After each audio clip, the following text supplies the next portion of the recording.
Before beginning the program, I would like to tell our participants about the organizers of the program also. Let me just briefly and shortly tell about SCOST Kashmir. It's one of the leading farm universities in India that caters to northwestern Himalayan hill and mountain agriculture. SCOST Kashmir came into operation in August 1982 with its headquarters in Shalimar, Srinagar. Since the inception of this university, its consistent endeavor is to help the state in achieving food and nutritional security for the various stakeholders. Again, I want to tell about Just Agriculture. It is India's largest agri-professional platform with more than 5.5 lakh readers across the world. It offers a platform for researchers, students, scientists, and other agri-professionals to share the latest agri-innovations. The first issue of the magazine was launched on 5th September 2020, and till now 25 issues of our magazine are published already. Just Agriculture, the magazine and newsletter have published 2,500 plus articles from the academicians, researchers, and students of ICAR universities.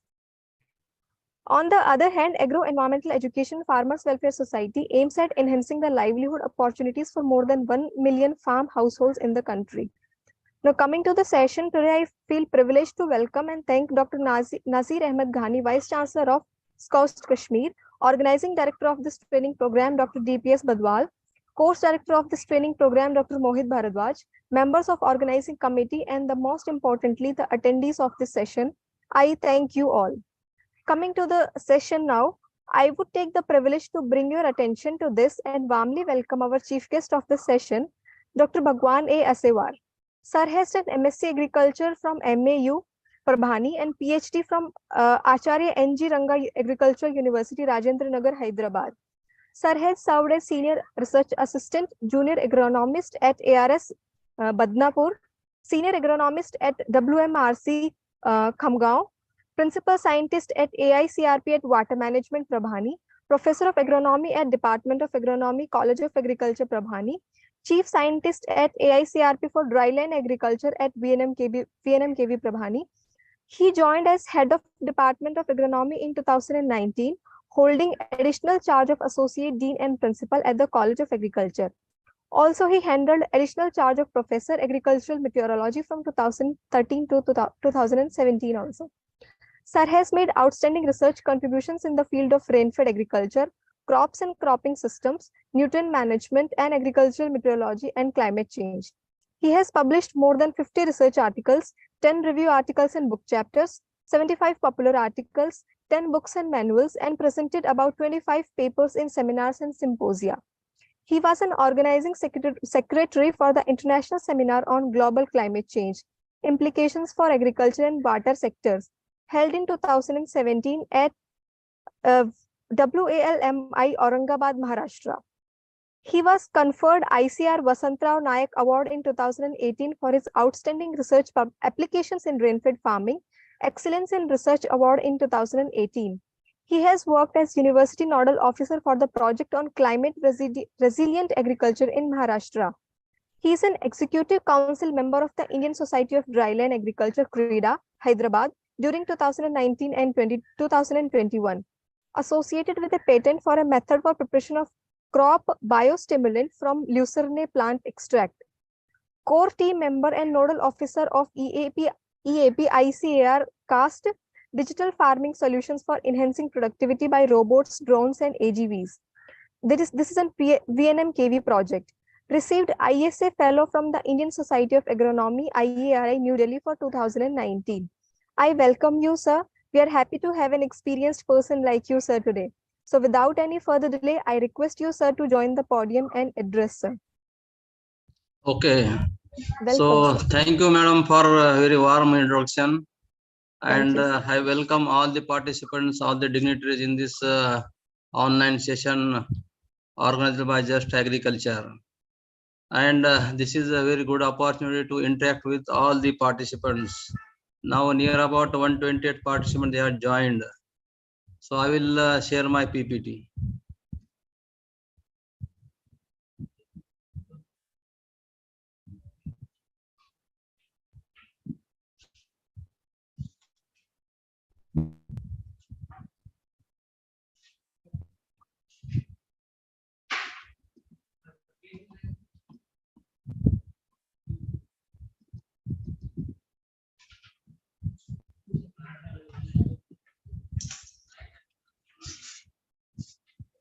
Just wait.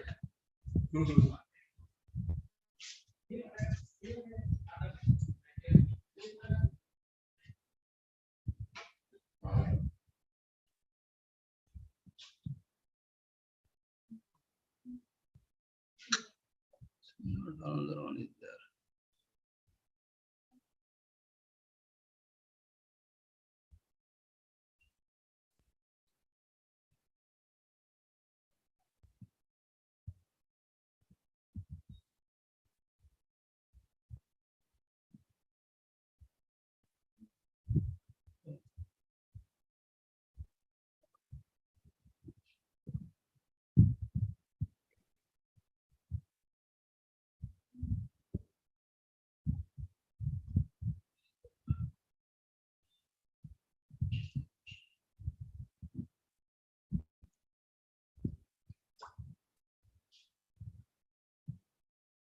Okay, so we'll start about this integrated rainfed farming system.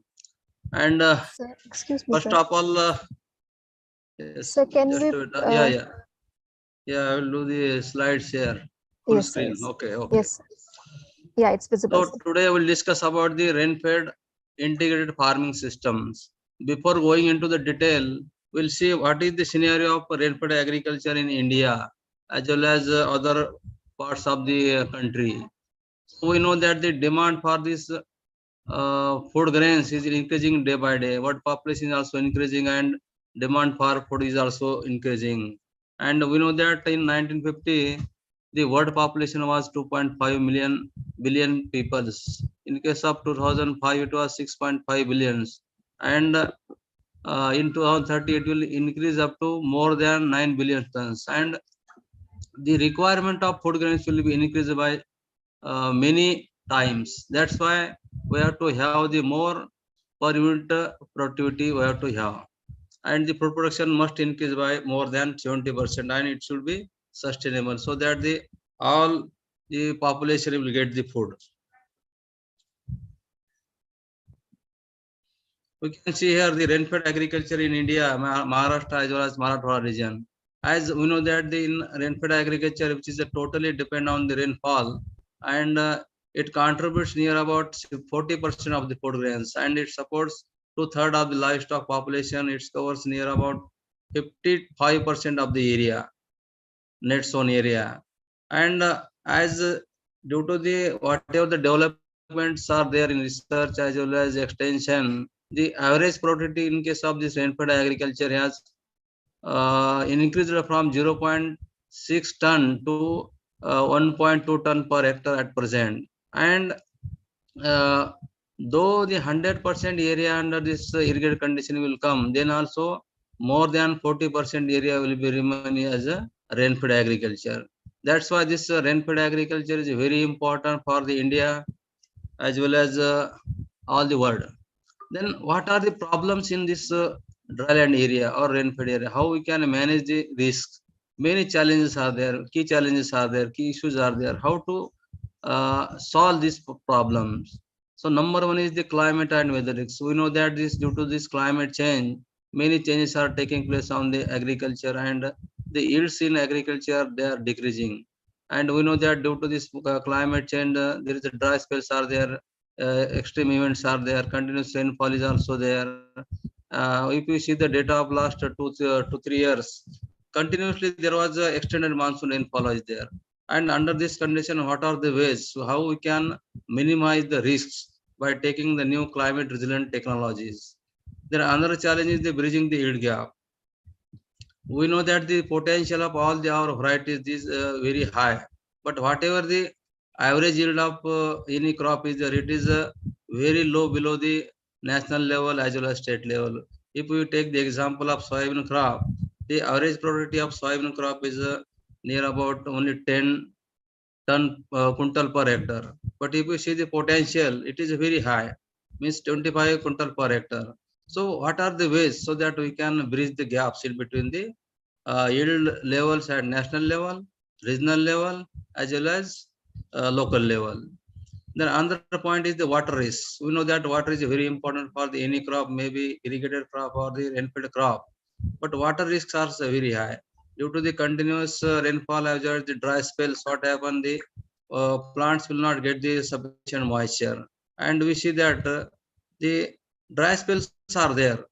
In every monsoon, we can take the data of last 50 years, 30 years, we will see the lot of frequent droughts are there during the crop growth period. And during this dry spell, how to manage the crops? This is the major challenge in Maharashtra as well as Marathwada region. And in Rajasthan, so many, whatever the country, states are there which are having more area under this rainfed condition. And we know that more than 80% area is there in Maharashtra under the rainfed condition. Then another challenge is the soil health risks. We know that the soil is very important for the plant growth. It is a medium for the plant growth as well as it requires availability of all the nutrients. We know that the organic carbon content, organic matter contents inside the soil is decreasing day by day. If we see the current status at national level, the organic carbon content inside soil has become less than 0.5%. It is required more than 1%, but it is only 0.5%. And we know that the organic carbon is only responsible for the availability of all the nutrients inside the soil. The requirement of organic carbon per kg is 11 gram per kg, but nowadays it is only 5 gram per kg of soil. That's why it is very important to increase the organic matter or organic content of the soil inside all the agriculture. Then another challenge is the low and skilled farm mechanization. We know that this farm mechanization is very important in agriculture, as we know that the laborers, they are now not getting for the agriculture purpose, for work or operations. And another most important is the market risks. We know that when our farmers produce will be ready for the marketing, at that time the risk markets, they are going down. The farmers are not getting the whatever the MSPs are there, they are not getting to the farmers, and that is one of the major reason. Then another is the lack of processing as well as value addition. We know that the only whatever the produce is there, only 10 to 15% of the produce is value added or processed. And if we know that if it is value added, means it will get the more price inside the market. And number last, that is the poor policy support. In case of rainfed agriculture, the policy support is very less, and it is ignored earlier from the policy makers. So we can see here what is the untapped potential in the rainfed area. We know that we have the green revolution, but what is the situation of all these green revolution states in India like Punjab, Haryana, as well as Uttar Pradesh? The soils, due to the continuous application of nutrients, fertilizers, as well as the water, all the soil, they are degradable. They are having alkaline condition of the soil. And this is the rainfed area is the major untapped potential for getting the higher yields. We know that the 61% of India's farmers, they are totally rely on the rainfed agriculture. And rural income generation and agro-diversity is very, very important in these rainfed areas. This is the only potential area for giving the higher yields. Then in case of this rainfed area, the majorly 88% of the crops pulses were grown, 69% oilseeds are grown, and 42% rice is grown. And in case of livestock population, we can see here in this slide that 50% of the indigenous cattle, 50% goats, as well as 16% of sheep, they are nurtured in this rainfed area. And in this slide, you can see how the parity in the public investment is. In case of rainfed area, the only 1,500 rupees per hectare were invested. But in case of irrigated area, more than 2,50,000 rupees were invested in by the public money. So this is the parity in this rainfed area as well as irrigated area. Now we'll shift to the what is agriculture intensification. Now we know that the green revolution was there, and under this green revolution, we have got the good yields. We have developed many varieties. They are very responsive to the fertilizers, irrigations. But intensification, we have to increase the productivity of the existing land as well as the water resources in the production of food and cash crops, livestock, forestry, and aquaculture. And all these, they are increased the use of inputs, because what happened, our farmer, they are totally dependent on the external inputs, and that's why the cost of cultivation is increasing day by day. We are taking seed from market, we are taking fertilizers, FIM, vermicompost, whatever the inputs are there, they are, we are mostly dependent on the market, and that's why the cost of cultivation is increasing. Then these are the other phase of agriculture intensification. Though there is intensification there, what are the other phase? That is the high use of fertilizers. We are requiring more fertilizers, more number of crops per year we are drawing, where more tillage as well as plowing is also there. That's why what's happened, whatever the soil is there, and we are taking more number of crops on the same land.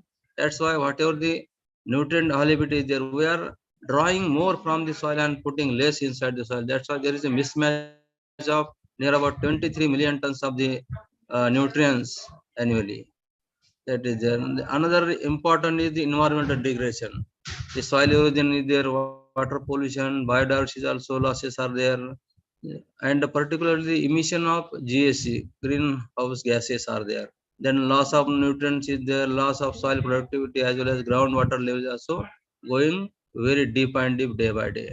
That's why uh, another impacts are the rise in temperature, unusual rainfall, changing in the growing season area, decline in the agriculture productivity, water, soil, plant as well as air, and contamination. We are seeing many pesticides residues are there inside the all vegetables and other fruit crops also. Soil degradation, 2/3 soils of our India, they are having the soil degradation problem. So all these food security, health issues as well as migration issues are therein, are the consequences of the green revolution. And we will shift to the agriculture diversification. Why this diversification is very important? It is the adjustment of farm enterprise pattern to increase the farm income, because the income of our farm is reducing day by day, and it will reduce income variability as well as by reducing risks by exploiting the market opportunities as well as the existing market prices. And this diversification not only production but also on farm processing as well as the other farm based income generating activities. This is called as the agriculture diversification. And under this diversification, what are the cropping strategies for the rainfed agriculture? Because in rainfed agriculture, we know that the water availability is very bigger. All the farmers there don't have the source of irrigation, and under the situation, how we can increase the profitability. So what are the ways? Number one is the enhancing and stabilizing the productivity through intercropping system. We know that the intercropping systems are there. They are recommended by all SAUs as well as IAR institute in India. But what is the percentage of all these intercropping systems? So it is very less, 10 to 15%. But there is a need, because as this climate change is there, and due to this climate change, one crop not getting the satisfactory yield. That's why we have to take this intercropping system. We have to increase the area under intercrop system. Then another important point is the reducing the area under cereals like rice and wheat, because we know that the rice and wheat, these crops, they are taking the rice particularly taking more water, and in that water we can grow many 2 to 3 crops of the oil seeds and pulses. So we have to shift from the rice and wheat. Then short duration drought tolerant varieties we have to undertake, managing the water resources. We have to have the more crops per drop of the water, plantation of rainfed and dry land fruit crops required. Then cultivation of high value crops. Maybe under this rainfed condition, turmeric with the protected irrigation we can take, ginger we can take.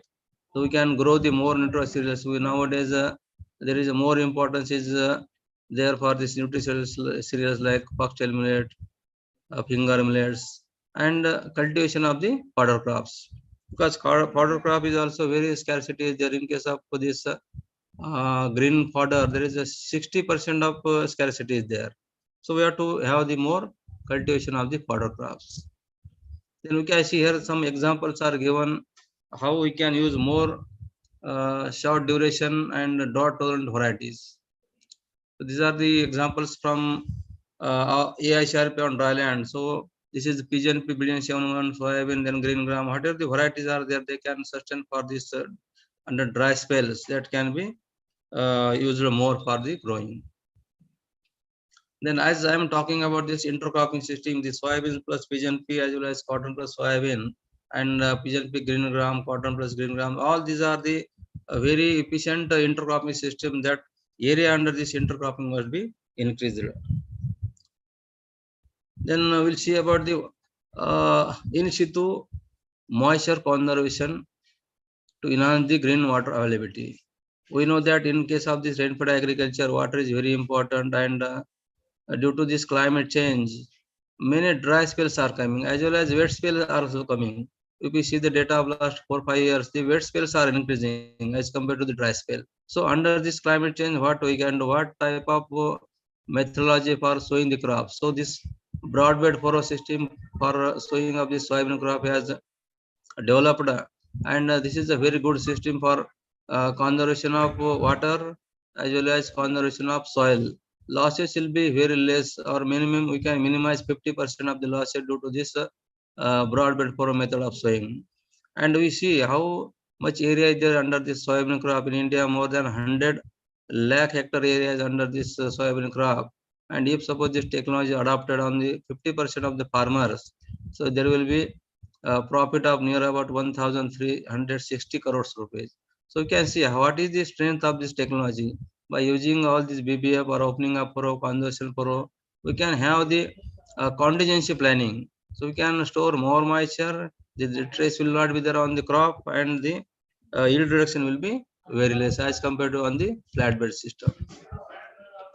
So another technology is rainwater management through the pump ponds. We know that all the governments, maybe in Maharashtra, like Jalipta Shiva, in case of Andhra Pradesh, that is the different missions are there. Kaktiya mission is there in Telangana, Bhu Chaitanya is in Karnataka, and under this pump pond, we can have this pump pond of different sizes on the basis of catchment area, and the dimensions are also different. Slopes required for the this pump pond is also different, and we can store the water, and that water can be used for giving proto irrigation, because we have observed that only for want of 1 or 2 irrigation, proto irrigation or kharif crop is being lost at the dry spells. That's why these sizes of pump pond as per the catchment area we have developed, and it is recommended for the farmers. And you can see the farmers, they are not ready for digging these pump ponds, because they say that our area will be lost in this pump pond, and you can see only 4%, 3% area will be lost, and but this water will be made available for the giving the proto irrigation. That's why it is very important to have the farm pond on the rainfed agriculture, in rainfed farms, so to give the proto irrigation. Then preparedness is very important, because if you will not prepared for the future, so future will not be very good. That's why what are the ways to have the preparedness? Now we know that what are the contingency are there. Delayed onset of monsoon will be there, early season droughts will be there, mid season drought will be there, or terminal droughts will be there. So under such situation, what are the ways how we can save the crops and increase the yield? Then we have to shift from the crops like oilseed, pulses, then vegetables. These are having more potential to replace the rice and wheat crop. Then what is the diversification to livestock production? We must have the livestock with the agriculture, and they will reduce the production risks associated with the droughts as well as the pest infestation. It provides the source of organic manures, as well as it provides the meat, milk, and other milk products also to the households, as well as for selling purpose also. This provides the transport and drought power also, spreading labor demand, as well as it will offering the alternative source of income. And under climate change, this component is very important. It will have the crop residues also as a livestock feed also, we can use for that. So now we'll see what is the definition of this farming system. So this farming system is represent an appropriate combination of all farm enterprises, and in that crop is a major one.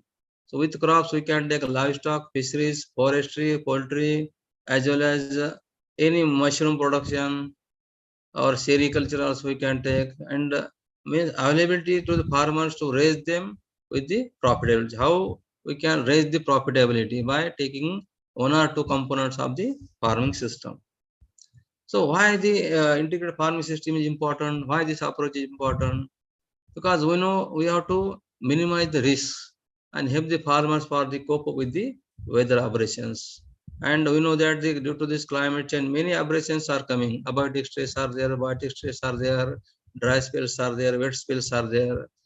And last 4 or 5 years, we know that at the time of harvesting also the continuous rainfall will be there, and under such situation, there will be losses or more losses are there. Earlier we are saying that only genetically into environment 50-50 means 50% losses will be there by environment, but nowadays it is not uncertain. It is uncertain. We don't know how much losses will be there due to this climate change. That's why we have to minimize the risk. We have to have the other components and avoid the risk associated with the dependence on the single farming enterprises. And in situ recycling organic residues are there. We must have the more organic residues for the increasing the organic carbon content of the soil. Farm wastes are there. We have to reduce the dependency on the external input. As I already told that our farmers, they are totally dependent on the market. That's why our cost of cultivation is increasing. So we have to use our seeds, own seeds as well as own fertilizer, maybe 50% or 20% we have to use, so that the cost of cultivation will be reduced. Then food security to the farm family also. Then employment generally is very important there. And during the off season, and stability to the farm income. We have to stabilize the sustainable farm income must be there to have the higher yield. Then why this diversification is important? Number one is for reducing the risks due to the abiotic stresses, market price fluctuation, as well as high input cost. Then to meeting the food, field fodder, fuel and fertilizers, as well as the market demand of diversified product, nutritional requirement of the family, as well as increase the demand of the soil nutrients, and increasing the improving the income, employment, standard of living, as well as the sustainability in the produce. Then this is the framework of this integrated farming system model. We know that as per the situation of the farmer, the whatever the resources are there on the location specific. If any farmer is having different types of resources, so what type of resources he should take, what type of integration he should make with crop, that we have to see. And we have to take 2 to 3 farm enterprises that should be integrated with crops. Then ensure the inclusion of livestock component together with the fodder production. And the fodder production is also one of the very major component. Nowadays it is coming to the force, and by this fodder production we can have this one of the enterprises. Then less dependent on the external inputs, efficient recycling of the farm resources, because we have to see, we have to use the produce of one crop to the another crop, so that it should be recycled, and farm produce should be have better marketability in the region, as well as provide the employment round the year. That's why it is very important to have this integrated farming system. Then what are the strategies for this strengthening of the rain-fed farming system, integrated farming system? On the basis of rainfall, we know that there are different rainfall zones are there on the basis of rainfall, and below 500 rainfall, you can have the livestock plus crops based integrated farming systems, and agroecology specific components, maybe small ruminants like goats or sheep, maybe we have used the nutritious cereals as well as millets also we can take as a crop. If suppose the rainfall is more than 500 to 750 millimeter, and under that particular zone or region, we can have the crop plus horticulture plus livestock based integrated farming system. In that also we can take small and large ruminants, predominant rain-fed crops, and dryland horticulture. Then when rainfall is zone 750 to 1000 millimeter rainfall will be there. In that particular zone, we can take the crop, horticulture, livestock, as well as poultry-based enterprises. Like agri-horti systems, rain-fed vegetable crops also we can take, as well as small and large ruminants. Also we can take. We can have the improved breeds of poultry as well as other local desi poultry also we can take up like one Raja as well as different Kadaknath species are also available and they are getting the more market. So we have to see how much demand on the market also we have to take. Then where the rainfall is more than 1000 millimeter, there also we can take the multiple enterprises based on the multiple water use, because water is also very important for all these enterprises. So we can take many multiple enterprises where the more than 1000 millimeter rainfall is there. So we have to have the integrated farming systems on the basis of the availability of water as well as the uh, major sources or resources at the farm level. Then we can see here the productive farming system matrix in the rainfed aggregates. How we can have the more matrix on the basis of annual rainfall, land capability classes, as well as the soil, type of soil. So here you can see arid soil, hillchip soil, fertile soil, sulfy soils. All these are the series of soils are there, and on the basis of their soils and the availability of annual rainfall and land capability classes, we can take up the different productive farming systems in the rainfed agriculture. Then what are the approaches to improve the farming systems? So whatever the improve our existing farming system is there, that we have to improve by taking different enterprises, introduction of one or more new enterprises to the new existing farming system, then recommendation of a completely new farming systems. We have to have the add the crops as well as the one or two major components which suitable for the location specific area.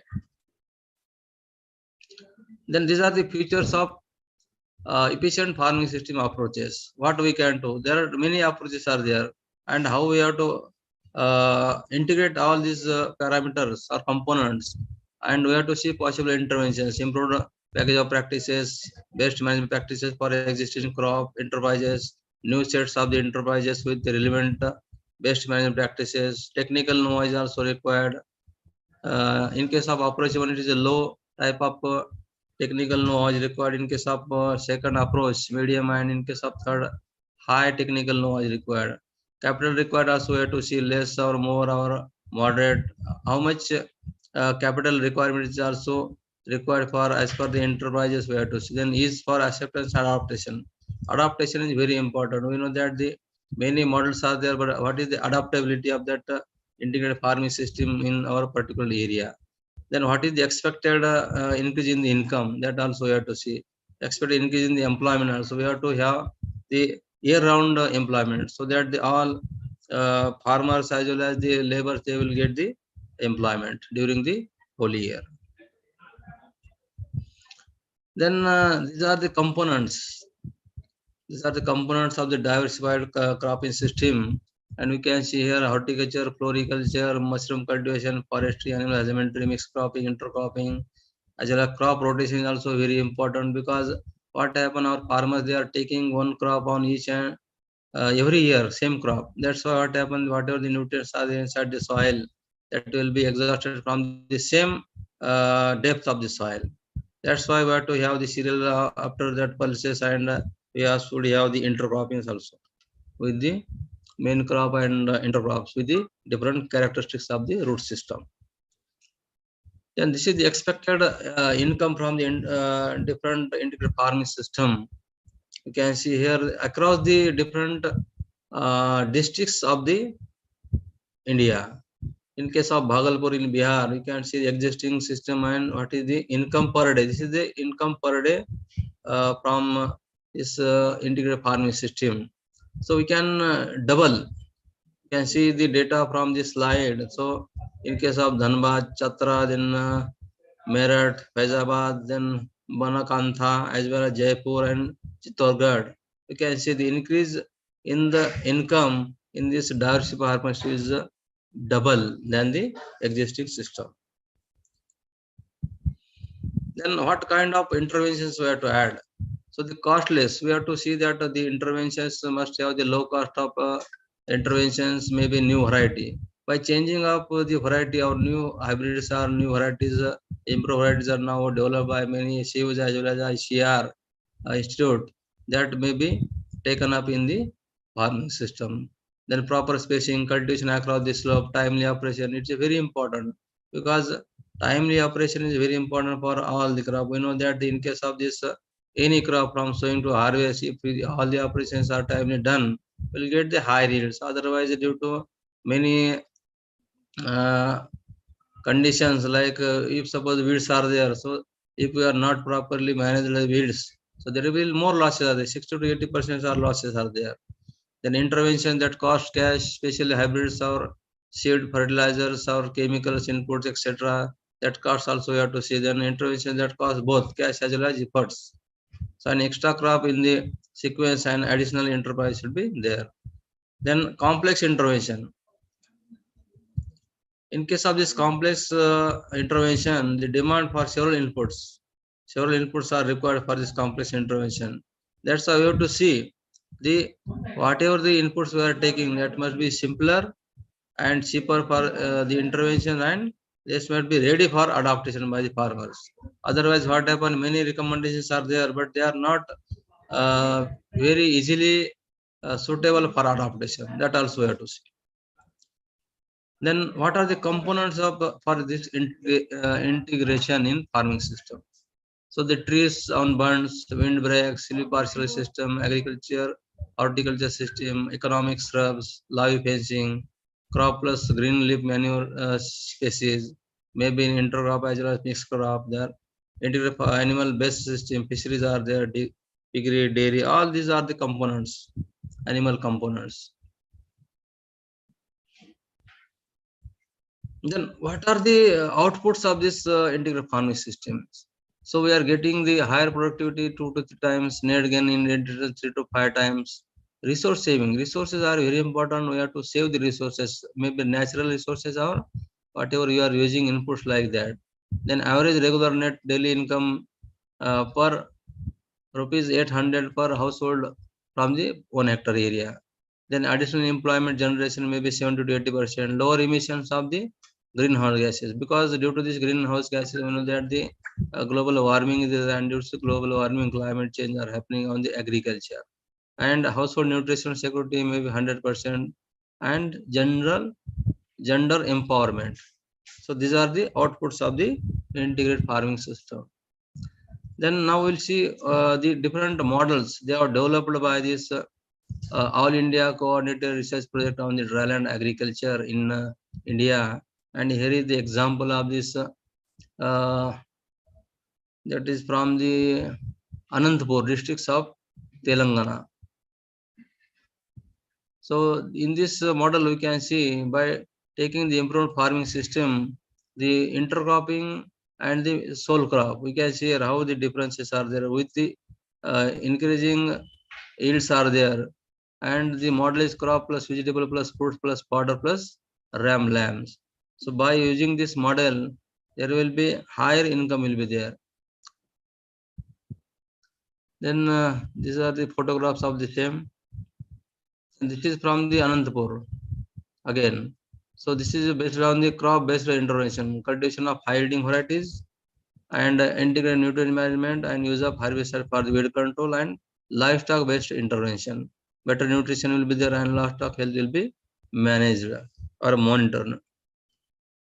Then you can see here the income, that is the net income from different farmers. They have undertaken this integrated farming system, farmers field, and we can see the different income per rupees per year.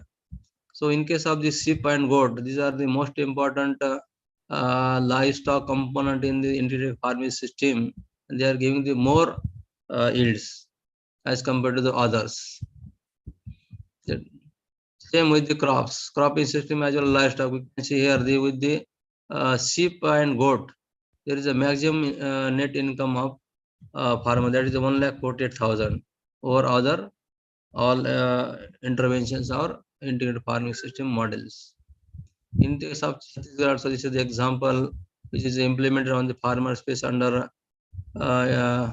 on-farm research trial. And here also we can see the increasing the cropping intensity, increasing the percent net returns. as well as increasing the cropping intensity. Then this is the example of from Bangalore. So here also you can see the cropping system as well as the livestock system. So majorly you can see here the last one, that is the crop 1 hectare area, 2 cows, 4 sheep and 10 birds of the poultry. They're giving the more than 1 lakh per hectare income on the basis of uh, this model. Only 1 hectare area is used for this crop. Then this is the examples from the different Excuse me, sir. states on the basis of farm size. We Excuse know me, that sir. in our hello. Excuse me, sir. Yes. So shall we try to wind up it in a couple of minutes, sir? Actually, our next guest also has joined. So shall we try to finish it, Okay, sir? okay. Within 5 minutes, I will try to Wind up. conclude. Okay, sir. These are Okay, the sir. different examples from different states of the India, and with the farm size, small, medium, and large marginal farmers. So these are the from Goa. Then this is our experience. Components of the integrated rainfed farming system on the basis of 1 hectare area. And here what we have done, we have taken the crops on the 0.60 hectare area, and fodder crops are taken 0.12, and mango or rainfed fruit crops also we have taken.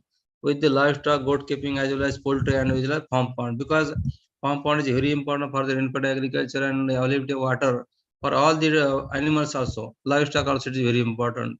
So we have taken up this model, and we can see the pictures or photographs of this integrated farming system model. And we have planted the mangoes as well as custard apple and fodder crops and the farm with farm pond. You can see here. So these are the some of the photographs of this, and you can see here the we have drawn the soil inequality under this different cropping systems, intercropping as well as sequence cropping system. We found that the major soil inequality was observed uh, in case of this model during all the years. You can see the data of 5 years. So this is the GMR of all this, and you can see here from 1 hectare area in case of rainfed agriculture will have the more than 1,77,000 rupees gross monthly returns and 88,000 rupees as a net income. Then these are the constraints. Now we know that we suppose we have to apply all these integrated farming system models on the farm.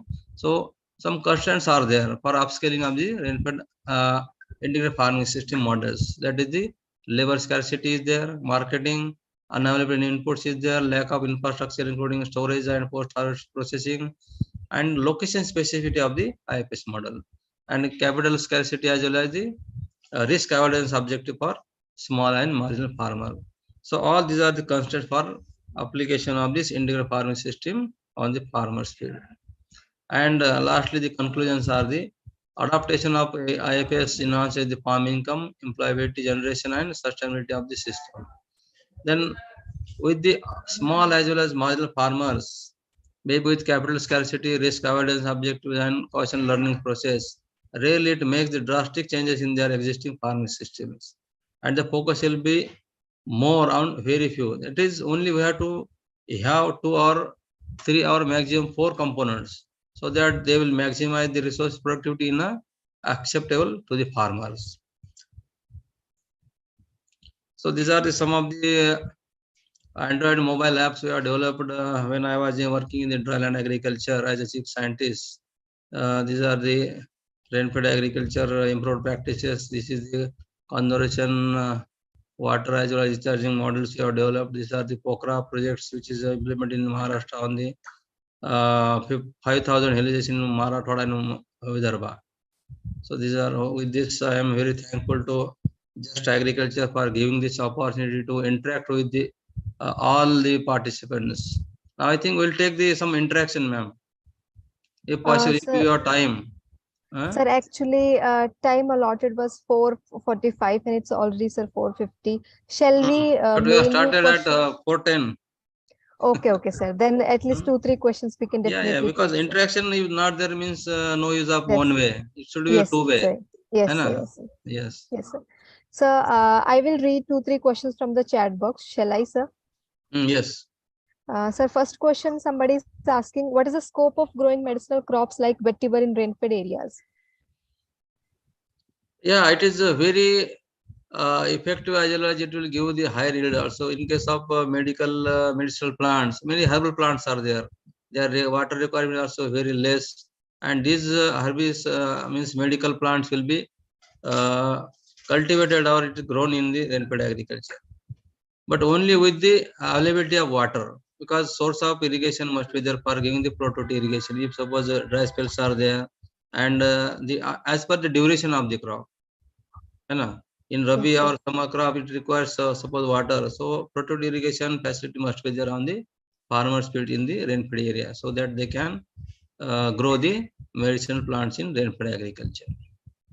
Yes. Yes, sir. So one of the limitation, or you can say lacuna, you told is like crop intensification, sir. So, Mm. and actually crop intensification is necessary, sir, because we have growing population like anything, like, so we'll be in a dearth of food and nutrition, no, sir. So how these two things can be together, sir? No, intensification, diversification is very important, because as I have told, we are just taking rice and wheat, but we have to have the diversification. Nowadays, many crops, new crops, they have uh, means developed or recommended in different area, like linseed is there, then ajwain crop is there. These crops, they are requiring very less water. Nutritionals are there, foxtail millet, then kodo millet, many millets are there. That also we can take, it are having very good nutrition value as well as market value also there. That's why we can take that one. No, intensification is very important. Yes. Yes, very well said, sir. So another question is like, how about growing ramphel in the land? Like you can suggest some of the crops which we Now, can in have in case of rainfed areas. rainfed dryland crops, anola is there, custard apple is there. I don't know about this rampal, but all whatever the turmeric is there, that crops we can grow on the bunds also, not in major fields, because the availability of land is very less, only 1 hectare area at national level, and in that farmer cannot take this dryland crops. He Yes, has to sir. take on the bunds only. So like Yes, sir. annual is there, turmeric is there, custard apple also he can grow in bunds also. So from that Yes. he can get the income. Yes. Yes, sir. Thank you, sir. Sir, I cannot see more questions in the chat box. So shall we wind it up, sir? Okay, okay, no problem for me. Thank you so much, sir. Thank you Thank you, so much thank you, for thank you. giving your time. And actually, definitely, sir, this rain-fed thing discussion was very important since we have a huge rain-fed area. And of course, you told all the lacunas related to this, and our policies and some of our agronomical practices are not at par with what we require. So it was Yes, yes. actually worth discussing the topic, sir. So thank you once again on the behalf Okay, of Just Agriculture and our thank you very participants. much. Yes. Thank you, sir. So here comes Okay, the end of this I'm session. leaving. Yes, sir. Yes, sir. So here comes the end of this session. Now I would like to call upon Utkarsha ma'am to call upon our next guest. Utkarsha ma'am, Yes, thank you, Priti ma'am. over to you, ma'am. Okay. A very good evening to all. I, Dr. Utkarsha Gavare, Vice President, Just Agriculture, the magazine, shall be your host for the second session now. Moving towards our second session, I cordially welcome Dr. Manoj Agrawal for the session. Before inviting Sir for his talk, I would like to give a brief introduction of him. Mr. Manoj Agarwal is an agribusiness professional with rich experience of 16 years in the project management, consulting, training, commodity procurement, trading, agri-finance, entrepreneurship, and agribusiness management. He is currently working as Chief Operating Officer in CCS, National Institute of Agricultural Marketing, wherein he is heading Center of Excellence for Innovation and Entrepreneurship, supporting agri startups. He is also doing consulting projects for various state government related to agricultural marketing. He has worked actively with startups, agriculture ventures, and well versed with requirements and challenges in running a successful enterprise, mentoring and supporting others to start enterprises in agri domain. He has expertise in agri commodity trading, procurement, and exports. He has vast experience of banking and worked with ICICI Bank and Standard Chartered Bank financing agri enterprises. So now, without wasting much of time, I would like to welcome Mr. Manoj Agarwal for his talk. Please, sir. Thank you, Dr. Utkarsha, for such a nice introduction. We are running short of time probably, so I'll start without taking much time.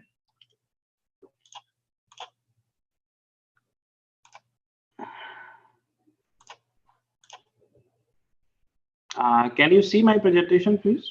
Please confirm. Yes, sir, it is visible. Yes.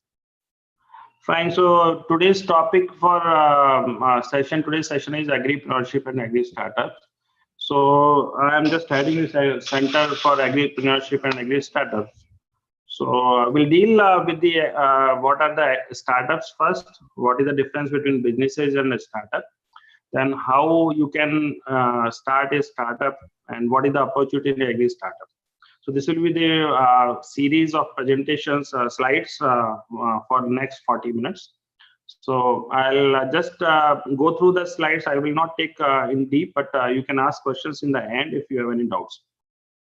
So what is the difference between business and a startup? This is the question, because somebody just say that I just want to do something and I just want to start. A startup is nowadays a very buzzword. So there is a significant difference in the business and the startup. We talk about, we take an example of Big Bazaar and Flipkart. Big Bazaar is can say a business and Flipkart is a startup, as we know. Flipkart, Amazon, these things. They are having huge inventory, like 350 plus stores and located in 100 plus cities. Big Bazaar valuation is a few thousand crores and founded long back. Actually, it takes a long time to create infrastructure and other things for the business. But a startup is what? They are having very low inventory. They doesn't own the things. They are based out of innovation and technology. So Flipkart, only few warehouses, 0 stores, but valuation is in lakhs of crores. They are unicorns. They are owning billions of net worth, and they are also in very short period of time they grow heavily. So this is the one example where you can differentiate between enterprise and a startup. The same example with Meru. Earlier we used to have the Meru caps, and they are actually owning the caps. They have 12,000 caps purchased, and the company valuation was around some $100 million. But now we have the Uber and Ola. We probably, some of us don't know the name of Meru also. Uber and Ola, they don't own the taxi, the 0 taxi purchase, but the company valuations, you can see the difference of the valuation of the company. And they also founded in after this Meru caps. So this is the difference of enterprise and startup. So what the startup are doing, they are creating disruptions in the human lives. So how they are creating disruptions? This disruption in taxi services, like we have the huge taxi, we have to go to cabs to take the services of the cab. But now we are sitting in an office or at home, and we can hire the taxi sitting over there, and the taxi will come to us. So this is the disruption they have created in human life. Same is with the grocery. You can though the stores are there, but grofers and other startups are creating huge difference in the life of human life. We are sitting at one place and ordering the all necessities at our place and being delivered at our place also. The same thing, we used to search, used to go to search the books in the market, and we usually do not find the right books. But now we can find the books online, and we can read the books online also. So the same thing with the Oyo and GoIVivo, they are creating, providing a room sitting at your places. So what our startup is doing, they are creating disruptions. If you want to start a startup, first thing you should ask what kind of disruption I can make. So startup, when you say I am going to start a startup, this is a new business plus innovation. There should be a factor of innovation, of course, plus technology driven, plus passion of founder. If anything is missing, then you can say that this is not a startup. So this should be the combination of these 4 aspects: new business plus innovation. There should be some innovation, whether it is a product innovation, whether it is a process innovation, marketing innovation, any kind of innovation. You should be different. Earlier we used to call it a USP, unique selling proposition, but now it is called innovation, supported by technology and supported by passion of the founders. So how to start a startup? This is the question. Since we are seeing all startup across surrounding ourselves, so many startups are being unicorn. India is the third in the across world to have a startup ecosystem. So we students or any other person wants to say that I also start a startup, but how can I do that? So first of all, we need to identify the problem. Once if any person wants to create a startup, so he or she has to ask, what kind of problem I am solving? What is the problem?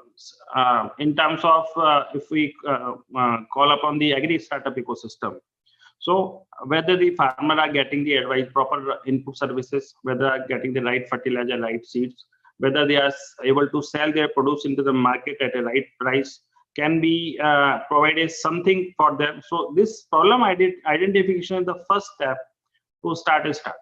So defining the problem, this can be by the discussions among your colleagues, your group, or networking, or some second research, but there should be some first of the problem should be identified. Once the problem is identified, how you are going to solve that problem? That means if you have defined the problem that farmer is not getting the right quality of seeds, then how you are going to provide the right quality and quantity of seed at their place, because they are into remote areas. So are you going to create a platform, an app where they can order the quality seeds and you can manage the supply chain to supply the seeds at their own place? So this kind of solution, you have to define what you are going to do actually to solve the problem. So first the problem definition, and then after define the solution. Then you have to create a minimum viable product. Minimum viable product, you can see the pictures. First is not a product, second is also not a product, third is also not a product, but fourth one you can see the car. The minimum viable product, or in short MVP, is the thing which you can provide to customers and they can use this, they are happy with this, that can be sell. So you have to see whether my MVP is ready or not. So one is defining problem, then solution, then MVP.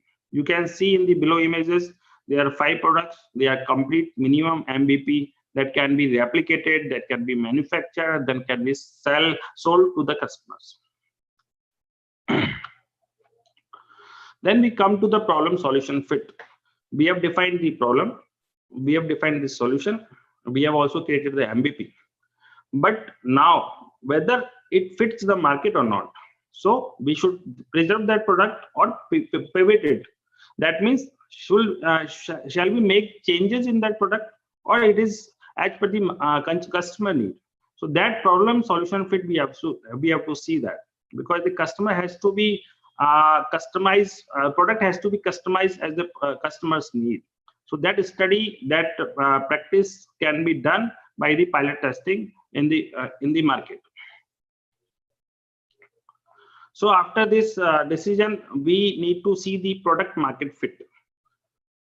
We have the product, we have the market, and we have some price of that. So we have to analyze the competitors in the market, whether my product is accompanying and adjusting with all these parameters, whether it is fit or suitable for these things. Then we are okay with this product and we can go to the market. So product market fit means being in a good market with a product that can satisfy that market. So after product market fit, we are actually, the startup is ready to grow. He can sell their products in the market, and this is pyramid which is showing product market fit as a base. Then we have a strong base, then we can go to a transition to growth and we can grow. So this is the 5 things how you can start a startup or a business. This slide I have incorporated by showing that, because we have all kind of audiences over there as per understanding. So startup is not as per their educational criteria or anything. They can do anything in any field. Like Flipkart, you can see it was promoters was engineer. This Alibaba.com, it was a teacher, founder was teacher. Then Oyo, it was a close dropout, college dropout. Then we have Book My Show, he was a MBA. Then Being Human was an actor, and Paytm was an engineer. And also in our incubation center, where we are running the center when all startups are coming for the agri-business enterprises. So they are not from the agri background. 80% are not from the agri background. So you can start any business, but you should have a fundamental understanding of that startup and the business model. You can move ahead for that. When you have a startup or enterprise or a business, there are some essential element of success. When you will, you have seen the Shark Tank also on Sony, and other also episodes you can see it. So when they startup who are the VCs, we can say angel investors or VC who are funding the startup, what they see whether the idea is good or not, it is innovative or not. Then how is the team? Whether team is good, they are passionate, team is as per the need of the business model. The business model is innovative or not. Then the funding comes to that startup, and timing, which is the best at this time. If you see the startup agri startup ecosystem or any startup ecosystem, this is the best timing anyone can start their own enterprise or own startup. So these 5 essential elements, because without funding you cannot grow, without best timing you cannot grow, also without team you cannot grow. The biggest mistake any startup or any businessman they fail makes that they want to do everything from on their own. They don't have the best team, but without team you cannot grow. And of course the ideas which should be very innovative. These are the 5 essential elements of success. This is just to say that there are so many businesses who are set up, and you can also go into that market or segment, but the innovation or technology plays a significant role. We were used to be Orkut, familiar with the Orkut platform, but the biggest migration we say in the history was from the Orkut to Facebook. Now we don't see Orkut, only Facebook. Likewise, you can see SMS. We were dependent on SMS earlier, but now it's all WhatsApp. Earlier it was PSU banks. We were so much dependent, and the services was not that up to the mark. But we know now private banks are providing so many services. So technology is the permanent thing. The change is the only permanent thing, and that technology supports that. Now we come to agri startup. Startup in the field of agriculture is called as a startup. We have AgriBazaar, we have Ninja Cart, DAY-13, Big Hath, so many names, so many unicorns in agri field, because there are a lot of potential in the field of agriculture. What is the need of agri startup? Because agriculture is the backbone of Indian economy as of now also. Since the independence, agriculture sector employs almost 50% of Indian workforce. 58% of rural households are engaged in agriculture, huge employment opportunities. And you can see during Corona also, there was no recession in agriculture. Everybody was stopped, but not agriculture. So agriculture cannot be stopped.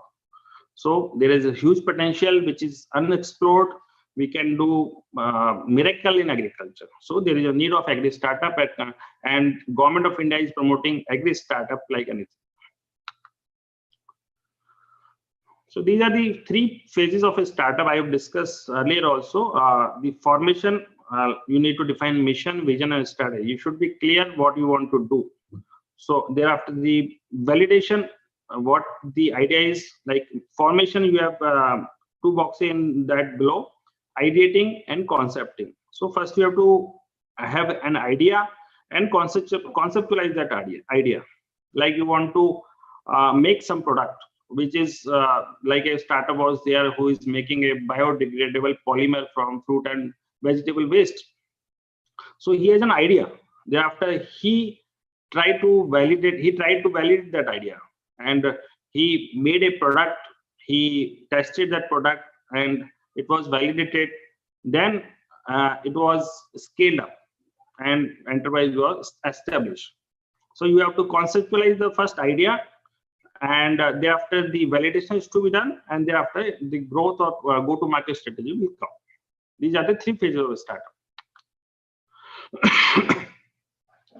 What are the challenges in agri startup? One is the lack of awareness among a startup about possible capital raising options, because capital is very much required for the startup. Also, agriculture lacks glamour quotient, as other startups are in other sector has this thing. This is the challenges. Startups and people are also skeptical to new innovations, though things are significantly improving. And regulations in agriculture sector are complicated. It is a state subject with a strong influence from the central government. So when you have the policies in a state, the state plays a significant role, but the central also supporting by the other policy. So sometimes it is difficult to follow all these things. There is a limited consistency in the policies followed, which adds to the challenges. There are technology available, but the problem is whether they are India specific solution, because we have a lot of technology outside India, like from USA, European Union, Israel, and other countries also. There are many technology are available, but whether they are Indian specific solutions. And government policy for agriculture are treated as a poverty alleviation method. Now this is changing, but these are some challenges which I mentioned over here for a startup. But the strengths are also there. Market size is huge, and the problem faced can be solved. We have seen many agri startup nowadays, and they are making unicorns. There are many opportunities. We have a startup conclave on 17th and 18th October last month, and around 400 plus agri startup only exhibited, and there were so many good business models, which was very well appreciated by Honorable Union Agriculture Minister and Honorable Prime Minister. So there are a lot of opportunity in agri startup domain. I'll discuss few models. In the last, those startups have created a lot of things. And I mentioned agriculture sector is recession proof. During Corona also, there was no recession in agriculture. So this field will give you a sign of relief that recession will not come into agriculture. I will discuss some government scheme. I have discussed startup. How can anyone can create this startup? What is the basic elements of the startup? Now, how if anybody have their own idea, they have registered a company, then how can he or she can take the benefit of the government policies and government schemes? So we have few government schemes. I have mentioned name. You can Google it and you can know in details. One is Rashtriya Krishi Vikas Yojana, RK Raftar, that I will discuss in detail in the later slides. We have a Startup India, where around 50 lakhs of the support is required available from the government sides. We have Atal Innovation Mission, where the incubation centers in every state and most of the cities are there, where they are also providing the funding support. We have New Gen Innovation and Entrepreneurship Development Center under NST EDV. We have Dairy Entrepreneurship Development Scheme promoted by NABARD. Venture Capital Financial System Scheme provided by Small Farmers Agribusiness Consortium, that is SFAC. We have a scheme of Aspire for micro, small, medium enterprises, MSME. So we have Agri-Udan, Food and Agribusiness Accelerator. I just want to mention here that any incubation center or incubator is meant for providing support to a startup. They provide mentoring support, they provide technical support. What is the support required other than the financial support? Also, the incubator provide that support to startup. So we'll read that in later slides. So we have Center for Innovation, Incubation and Entrepreneurship, that is CIE Ahmedabad. We have Agritech Startup Accelerator, CIE Hyderabad. We have ICRISAT, Food Processing Business Incubator, Agribusiness Incubator, ABIO. These program and policies aim to support existing and budding venture enterprise startup in agriculture by training, mentoring, and financing. We also have national startup policies for funding startups. So these few schemes are there. I'll mention in brief. Fund for a startup, where 10,000 crore funds to support innovation-driven startup is being provided, and 600 crore has been released to SIDBI, funding received by 75% startup. We have Atal Innovation Mission, AIM, Atal Thinking Lab, Atal Incubation Centers by NITI Aayog. So in this also the funds are available for incubators up to 10 crores and for the startup up to 25 lakhs. So that fund can be taken by the startup also. This is for agri and non-agri as well. Atal Innovation for all sectors of startup. We have Nidhi fund, which is from the Department of Science and Technology, DST. So they are also providing funding support to startup ignition grant award of rupees 10 lakhs. So 9 TBI, that is Technology Business Incubator, has been established. We have tax exemption scheme, and we have TBI Research Park promoting biotech incubators. So I will mention here this RQA scheme, which is Rashtriya Krishi Vikas Yojana, remunerative approaches for agriculture and allied sector rejuvenation. This is the full form, which is this scheme is being run by the Ministry of Agriculture, Government of India, where we have the funding support up to rupees 25 lakhs for the agri startups. So this scheme is only for the agri startup, to nurture the agri startup ecosystem, to nurture the agripreneurship. So these are the thrust area for agri entrepreneurship, which is farm mechanization, biotechnology and bioinformatics, post-harvest processing, agri-food processing, agronomy, soil and agri health services, farm retailing, precision farming, IoT, ICT in agriculture, artificial intelligence. These are the indicative list, but any business model which is related to agriculture and allied sciences and supporting farmers will fall into this scheme.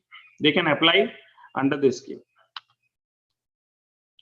So this is the key concept of the scheme. They are knowledge partner. Ministry has appointed 5 knowledge partners, and they are fundings for the 2 stages of agripreneurs. But one is idea stage and second is seed stage. So about NIAM, I would like to mention few things. Like I am Chief Operating Officer in CCS NIAM. So it is the country's premier National Institute of Agriculture Marketing under Ministry of Agriculture and Farmer Welfare, Government of India. And the mandate are research, education, consultancy, training, and policy advocacy, and recognized globally as a center of excellence in Southeast Asia. NIAM is one of the knowledge partner of Akidokta scheme and handholding 4 partners RABI, which is regional incubators, SKNU Jobner, NRI Cuttack, BAU Sabor in Bihar, and IIT Kharagpur in West Bengal. So these are the 4 incubation center we are supporting that: NRI Cuttack, Odisha, SKN Agriculture University Jobner, IIT Kharagpur, West Bengal, and Bihar Agriculture University Sabor, Bhagalpur. So they are also implementing the same scheme in their place, and we are supporting them, handholding them. So these are the 2 programs. Anyone who wants to take a startup as a career option, they want to start, they can apply for this scheme. This is for the idea startup. Whosoever has an innovative idea and has some prototype, they can apply under this program. After the selection, we provide 2 months in-house training. This is across 29 incubation center. We are the knowledge part of the Ministry of Agriculture. So you can apply here as well and other places also. So 2 months in-house training, come hands-on internship we provide. We don't have any registration fee. Anyone interested in agri entrepreneurship can participate. No basic qualification. Any illiterate or higher educated person can also apply. So there is no basic qualification, no age criteria. We have startup from the 18 years up to 65 or 70 years also. So there is no age bar, no education bar. When it is being run in physical, there is availability of a stipend of 10,000 per month also, and we provide grant in aid up to rupees 5 lakhs to eligible agripreneurs from the MOA and FW. This is for seed stage startup. Those startup who are already in the field, they have registered their company, they are running their businesses, so they can apply under this scheme. The fund eligible is 25 lakhs. And I would like to mention here, this is not a loan or equity sharing, this is a grant, which will not be taken from you. But this is We are working for a social cause. So we are entity of Government of India. So we are providing 25 lakhs rupees for as a grant in aid. This is a ceiling that can, as per your business requirement, it can be 20 lakhs, 15 lakhs, or 20 lakhs, or 10 lakhs. But 25 lakhs is the ceiling for this. So this is the seed funding to startup. So the process is like when the application is open, anyone can apply, and they have to make presentation before the committee. If they are selected, then 2 months training are given. And after 2 months training, the committee will decide whether the funds is to be given to the startup or not. If yes, then what is the quantity? Then they have to achieve the milestones. So this is the brief selection process. We have a stringent selection process so that the only interested, genuine startup get the benefit of the grant. This is the brochure leaflets of the startup, this program. So what kind of incubation support we provide? What is the incubation actually? You can see the story of making a hen from egg. So all kind of support, all kind of incubation which is being provided to egg to develop as a hen, a chicken, is called as incubation. Here is the same criteria applies. You are just a raw or just a early stage startup. So what kind of support you required in terms of technical support, marketing support, financial support, or validation, or intellectual property management, like you want to apply for a patent, you need to apply for trademark, you need to validate your product, you need some licenses, certifications, or what kind of packaging you should do for your product, what kind of labeling you should do, how you should go to market, how you can attract the customers, what should be the digital marketing. All kind of things are provided in this incubation program, so that you can actually grow and become big. You should be in the right direction. So this is the incubation support is being provided. A lot of networking is being provided to you. We display your products on the website also. We circulate across stakeholders. So these kind of activities are being done in the incubation centers. These are the indicative list I mentioned earlier also. This is the broad thing. These are collaborations, like we have collaboration with VCs, startups, all stakeholders, which is influencing the startup ecosystem and required. So we have the collaborations. These are some awards and recognition. This startup has gone international, which has been actually incubated and supported by us. Nahep has also won a Smart Incubator of the Year award from India Smart Grid Forum and the Best Agri Incubation Center by MIT World Peace University, Pune. We are the knowledge resources for startup. We develop a coffee table book where startups are incubated here and circulate across ecosystem to various stakeholders so that they are properly marketed, and they can also buy, sell, use their services. These are the few products developed by a startup. I'll discuss in later detail. Around 6 cohorts completed for each idea and for each seed stage. Around 172 agri startup incubated, 73 agri startup funded, and 8.5 crores granted given to the startups. This is the numbers. As part of agripreneurship development, I will discuss few business model over here so that you can have some idea what kind of business we can do or we can start in the agri domain. So these are the few startups who have developed their model. They are supported by us. So this is electrostatic spare based out of Pune.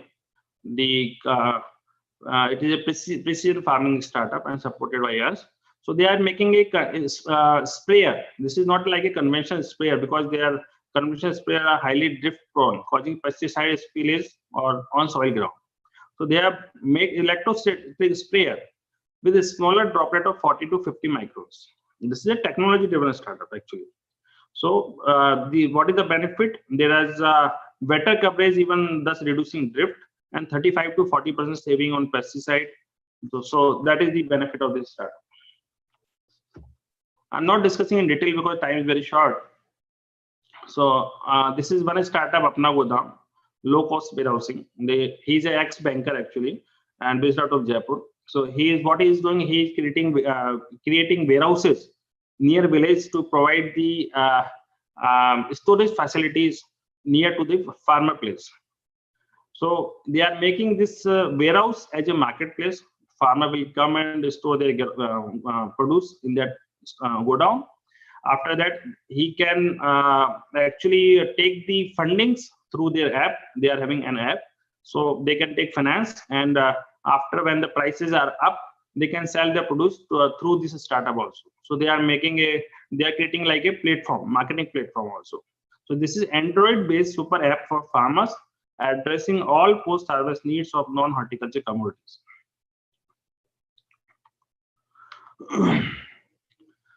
This is Internet of Groundwater. This is also a startup actually supported by technology. So in the villages, we having problem that farmers, the water is a scarce thing. We have most of the India is in dark zone. Farmers actually need water, but they don't know where the water will come. So what he's doing, he's detecting, predicting, and forecasting of underground water resources without physically being present on the field. So how they are doing? They are doing scientific and cost-effective method for groundwater discovery, precise location of potable groundwater, source in drought-hit areas, and affordable technology for small farmers. So how they are doing this? They are using satellite knowledge. So they are using they are having satellite imagery, and by that imagery they are actually finding out the water areas where the water can be found out, and they are sharing it with the farmers. So they are 70 to 75% accuracy they are getting by this method. This is very useful startup using the technology. This is the grain assaying device, High-Grade Smart Grain Analyzer.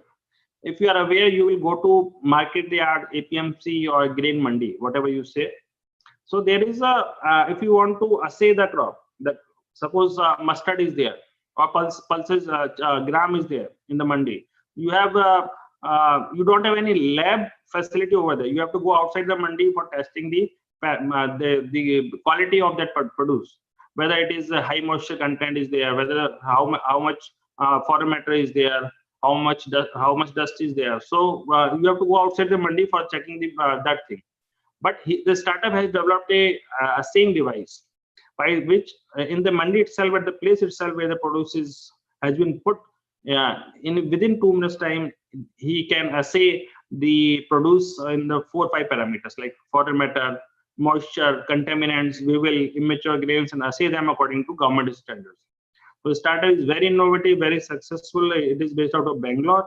Name is technicalities.com, and assaying conducted for 6 commodities: paddy, ragi, green gram, black gram, Bengal gram. This startup, he has developed a natural biodegradable polymer from fruit and vegetable.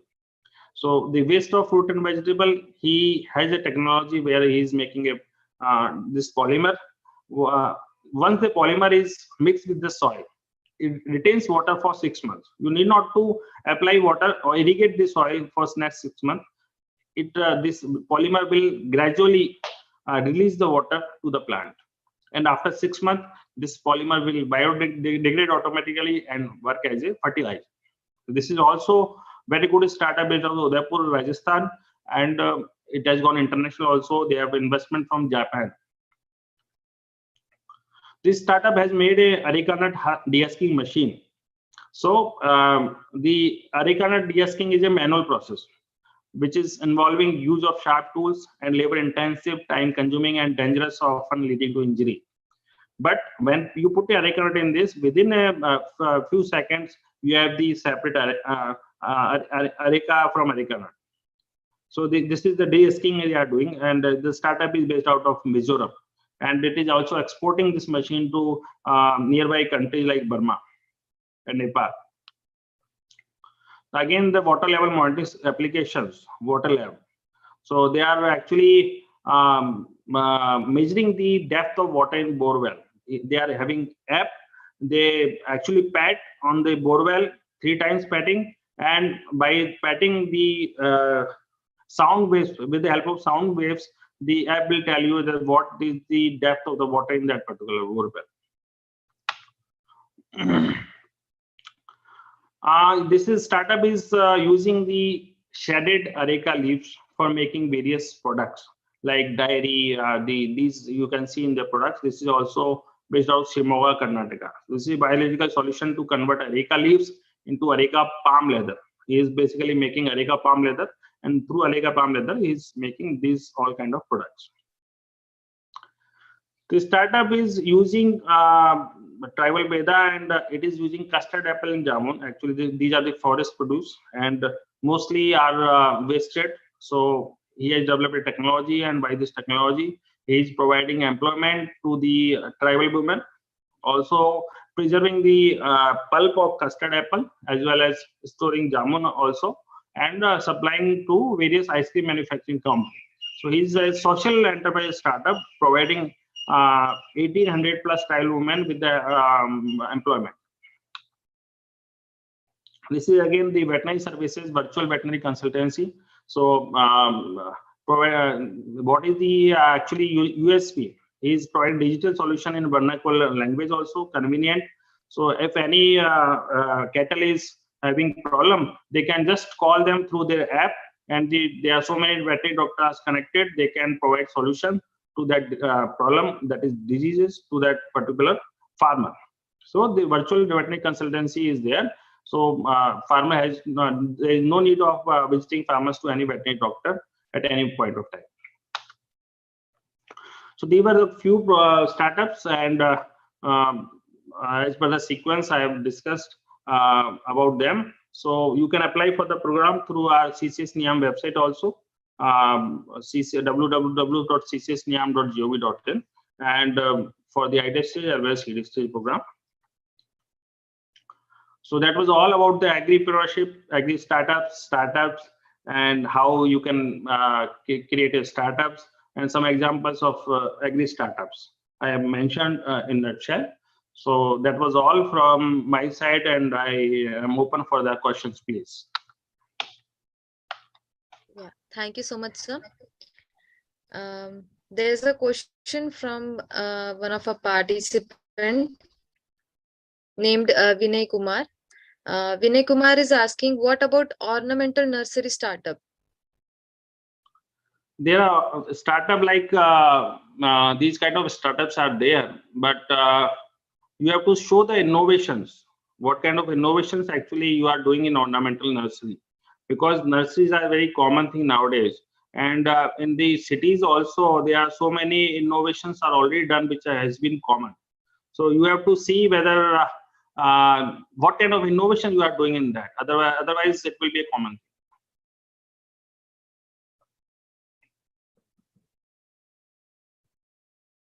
Okay, sir. As we are running out of time, we can just mail you the questions, other questions by the participants, if you don't mind, sir.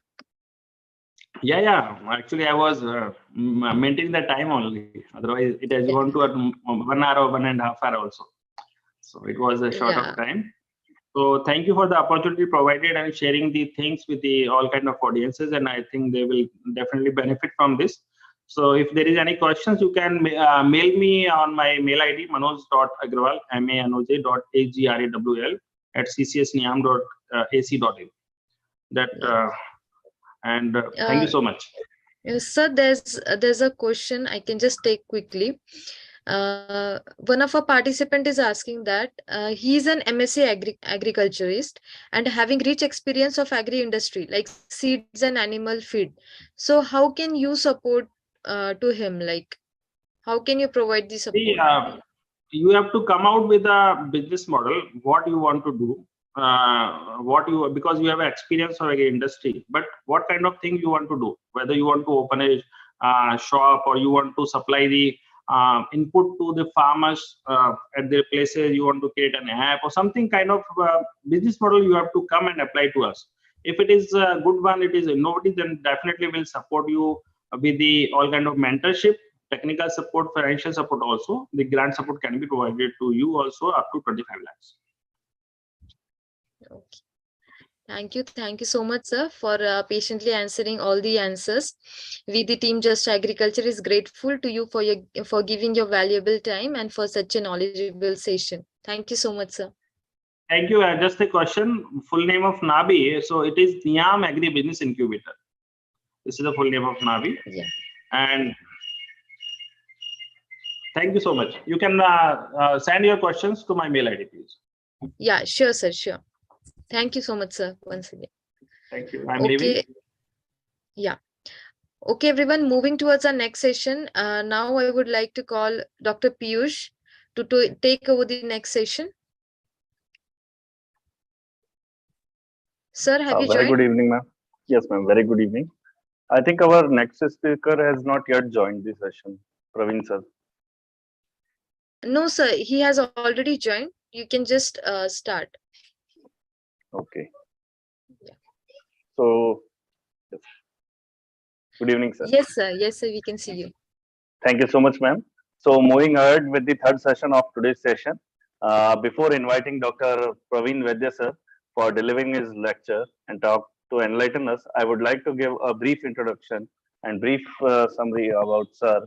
Dr. Praveen Himatrao Vaidya, sir, is currently working as Professor and Head of Department of Soil Science and Agriculture Chemistry in Vasantrao Marathwada Vishwavidyalaya Prabhani since 11 November 2021.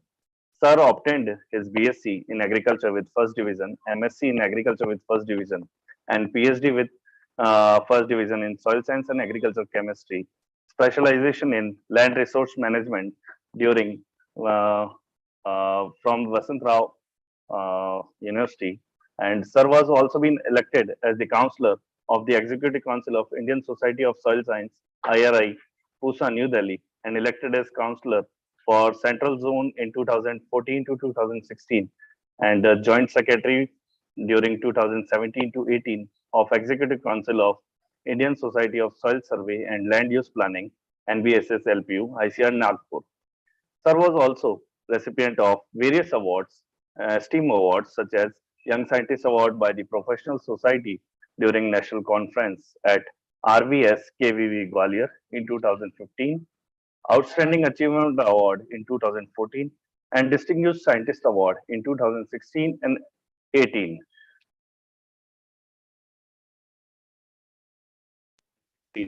And also been awarded for various Best Paper Presentation Award for oral and poster of the various research works are conducted. Sir has published more than 69 full-length research papers in NAS-rated journals, out of which 4 papers are above 6 NAS-rated, and in 18 proceedings. Along with this, Sir has published various technical papers, abstract, and presented his research work in various national international conferences. Sir has also published more than 6 books, 44 articles, and many folders and bulletins. Sir is having a 7 research recommendation during joint agri-course and has also guided 31 MSc student and 1 PhD student. And Sir has also delivered various lead lectures, invited lectures, and more than 8 radio talks and extension worker trainings also. So it's our great pleasure to having Sir on this online platform of Just Agriculture magazine, conducting this training workshop program. So I would like to invite Sir to please grace the platform by enlightening your words to our audience. Please, Sir, over to you. First of all, I would like to thanks to Just Agriculture to invite me on the Zoom platform. My today's lecture topic, I'm sure.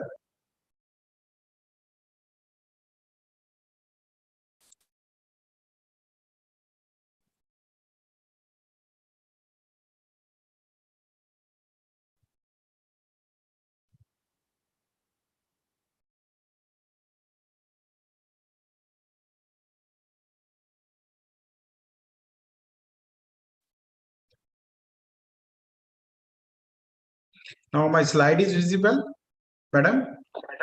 Yes, sir, it's visible. You can just move it to slideshow mode.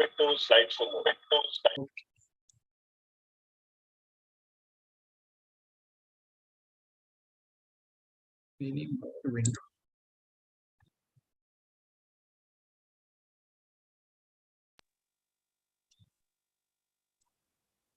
This is okay. Thank you for giving me the opportunity. And my topic of lecture is restoration of natural degraded soil under changing climate.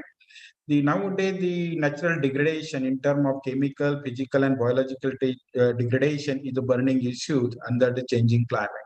First of all, what climate change is going on? Globally, the climate change means the emission of gases, greenhouse gases, methane or nitrous oxide, and that's why the temperature is day by day increases. I am audible, madam? Yes, sir, you're audible. Please go. Hello. Hi, madam. Slide show more. Okay. आता ठीक है? Okay.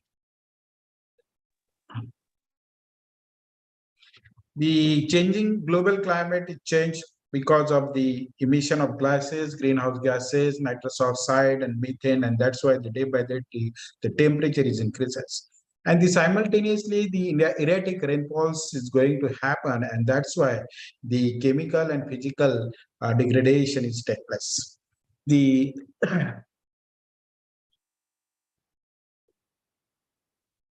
next, why not?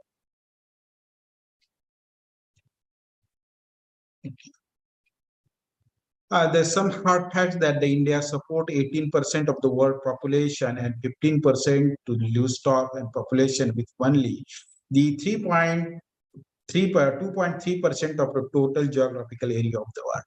The per capita availability of the land has fallen drastically from 0.91 hectare in 1951 and 0.35 hectare in 2000.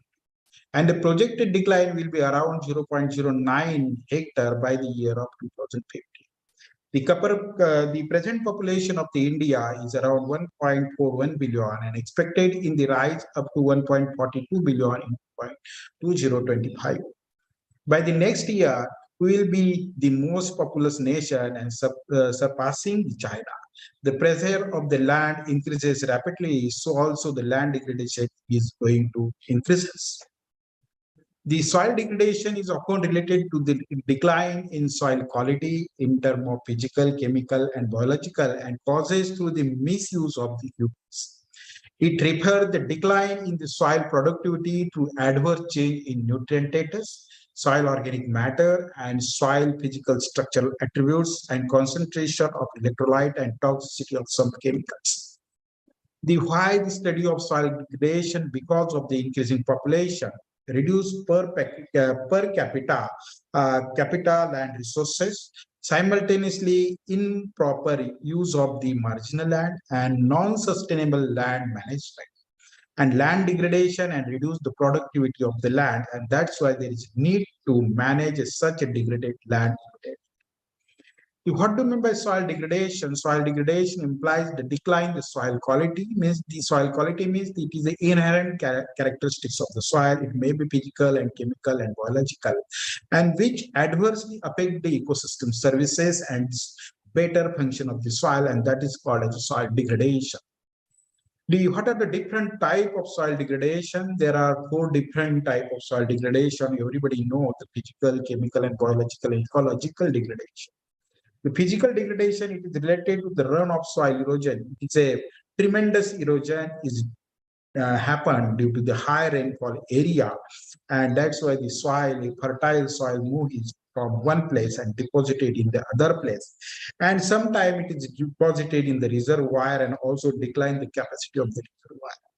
The surface crusting is the another most because of the high mechanization under the wet condition. The surface crusting is also happen. Sealing of the soil is also happen, and sometimes if the soil has a high amount of the calcium carbonate in subsurface layer, and there is again formation of hard pan, and they are again reduce the quality of interculture operation. Soil compaction and desertification, these are the different physical degradation of the soil. On the other hand, the chemical degradations are the salinization, sodification, acidification, waterlogging. These are under the all are the chemical degradation. Nutrient mining is another type of degradation because the continuous growing of the crop in one place by improved variety without using the balanced fertilizers, nutrition mining is there and nutrition depletion is happening. The heavy metal pollution and contamination, this is because of the tremendous or the use of the industrial waste or use of the sewage and slug, and that time there is a contamination or use of the industrial waste, and that's why the precipitation and the deposition of heavy metals in soil and contamination takes place. Nutrient toxicity is also excess use of the fertilizer. Sometimes the toxicity also happen, or sometimes use of the industrial waste or industrial byproduct, the toxicity should be developed. This is one type of the chemical degradation. The biological degradation means the biological of high biodiversity, reduce the microbial population in the soil and decline in soil organic matter and soil carbon sink capacity. Ecological degradation means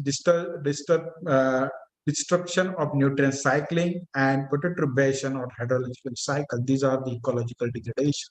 First of all, let us look at what do you mean by physical degradation of soil. The physical degradation in terms of the reduction in the soil structure. The soil structure is an important part of the soil aggregation. If the soil structure is different, suppose the angular block, subangular block structure is sometimes converted into angular block structure, means the hardness become increases, and such a type of situation is happen in semi-arid climatic area, including the poor geometric and aggregate soil. Crusting and compaction. The soil crusting and compaction is also happen in calcareous soil condition, reduce the water infiltration rate, and because of the compaction and crusting, it reduce the water infiltration rate, increase the surface runoff, and wind and water erosion, greater soil temperature fluctuation, and increase the porosity of the soil.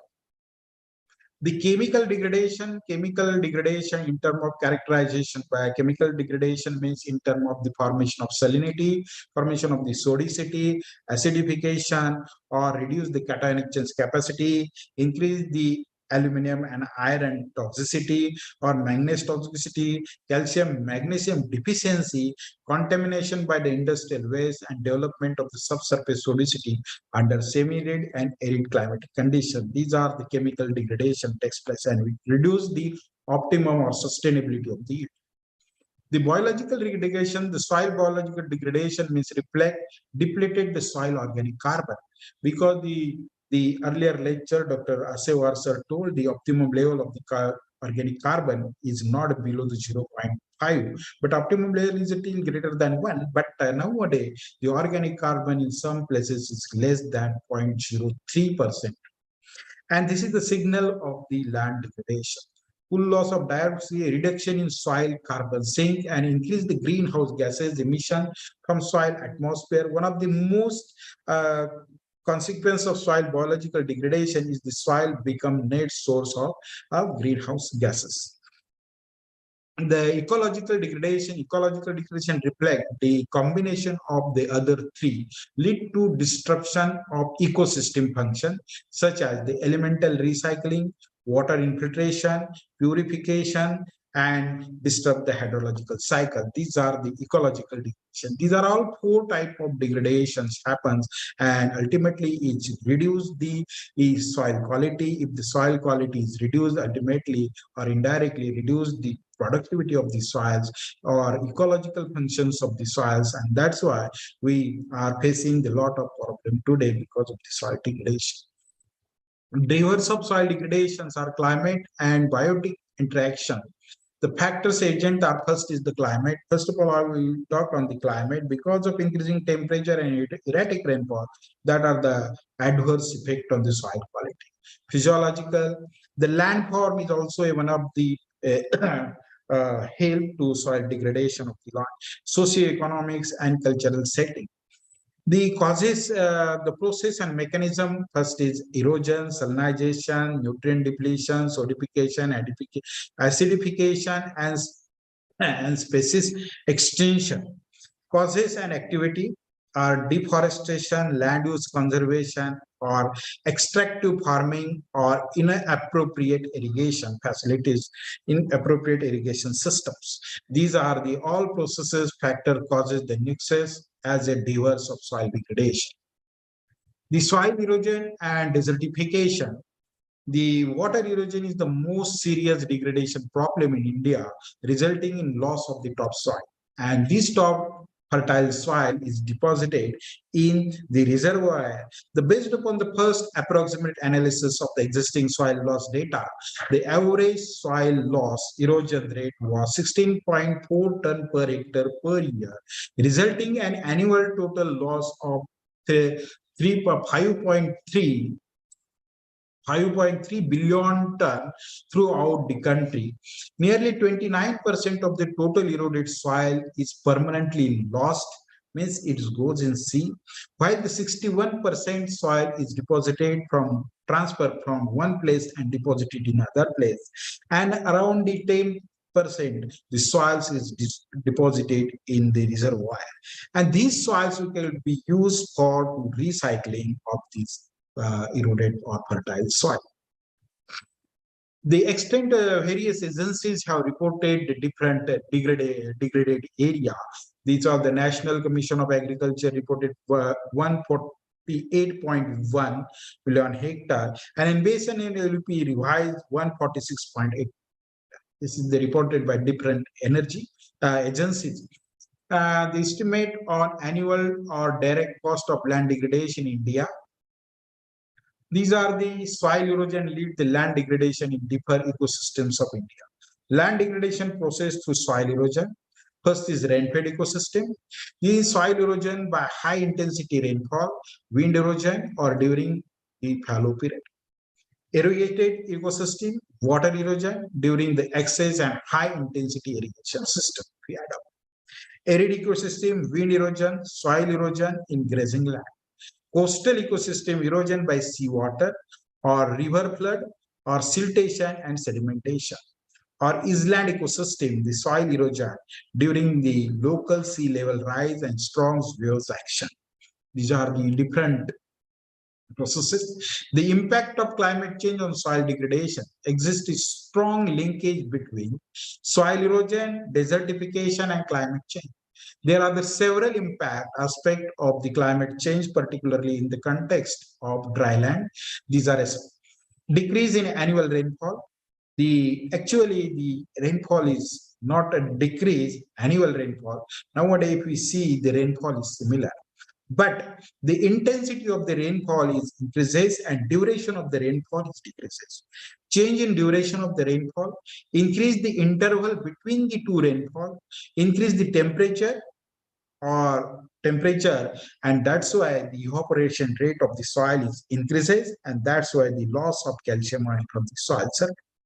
Increase the water runoff and decrease the soil water storage and increase the frequency of the extreme event of the rain. These are the different but strategies for restoring and managing the soil quality for mitigate the risks of soil degradations are: they minimize the loss from the pedosphere or soil column, control the loss of soil from the soil column, create the positive soil carbon budget while enhancing the biodiversity and strengthening the water and elemental cycling. There are different management practices should be adopted for restoration of this natural degradation. Firstly, the crop management practices should be adopted. It is related to the type of the soil and landscape. All crop management practices are not suited in all types. It is vary with the type of soil or landscape or climatic condition. If we in the hilly area and where the climatic rainfall is high, under that situation, the terrace cropping pattern can be used to restore and control the soil erosion. But in flat area or the slope is near about 3 to 5%, and at that situation, you can adopt the contour cultivation. Means these, if we see in the arid and semi-arid climate conditions where the rainfall is very less, and that situation you can adopt the cropping sequence. The crop or soil must be kept under the cover and control the evapotranspiration rate of the soil, and to control the loss of the calcium. If the calcium is lost, the soil aggregation will be disturbed. The agriculture restoration techniques means intercropping. Intercropping is also one of the good management practices to control the wind as well as the soil erosion. Agriculture restoration is a crop rotation. You should adopt the crop rotation. You can adopt the crop rotations means you can change the soil depth. Suppose we have grow the shallow rooted crop, immediately next year can you grow the deep rooted crop, because there is a need to change the root zone. And if we change simultaneously root zone, the availability of the nutrients will be greater under that situation, and better we can get the maximum yield from or productivity of that soil. Management axis of the proper tillage means every type of soil there is need to adopt the proper tillage cultivation method, or proper mechanization should be used to doing the interculture operation. Application of organic manures is the heart of the soils, and that's why you should apply the organic matter regularly to maintain the physical as well as the biological properties of the soil. If the soil physical properties is good, ultimately the soil chemical and biological property will be good. The soil management, mulching and use of crop residue. Nowadays, the practice is going on the burning of the crop residue. Because if we burn, again the emission of the gases, and that again the increase the global temperature. But if you manage these crop residues in a field, means decompose these residues by using various technology, those recommended by the certain agency, and if you manage such decomposition, in situ decomposition, to enhance the productivity of the soil. Agroforestry is another, in generally in high wind area or area we adopt such a practices to control the erosion. The contour farming is another practice. The physical conservation measures, if the soil is slope is greater, and that situation you prepare the bunds by using these rocks and to protect the soil from erosion. The soil management, this is the vegetative bunds. This is vegetative bunds generally you can use. This is the Gliricidia plantation. If we plant the Gliricidia on the farmer bunds, suppose I am recommending to the marginal farmer to grow the Gliricidia plantations on the farm bund. It helps to application of Gliricidia green loop 2 ton per hectare. It saves near about the 50% of nitrogen fertilizer, and also fix the atmospheric nitrogen in soil, and it is a good carbon sequester plant. Another one, if we prepare from Gliricidia loop or Gliricidia leaf, propose the compost tea, and if we use as a foliar application or drenching, it increase the soil productivity or increase the yield of the soil. But the effect of the Gliricidia don't grow fast. You always cut these Gliricidia leaves, don't allow to grow. You should, when the plant become every 3 to 4 months, you should be cut the leaves of the Gliricidia green leaves and looping, and cut it properly and spread on the or apply to the soil. If we not adopted such a practices, means if we continuously growing, that time the aphids and jashids attack maybe takes place, and your crop may be suffers. That's why when we grow on the farm bund Gliricidia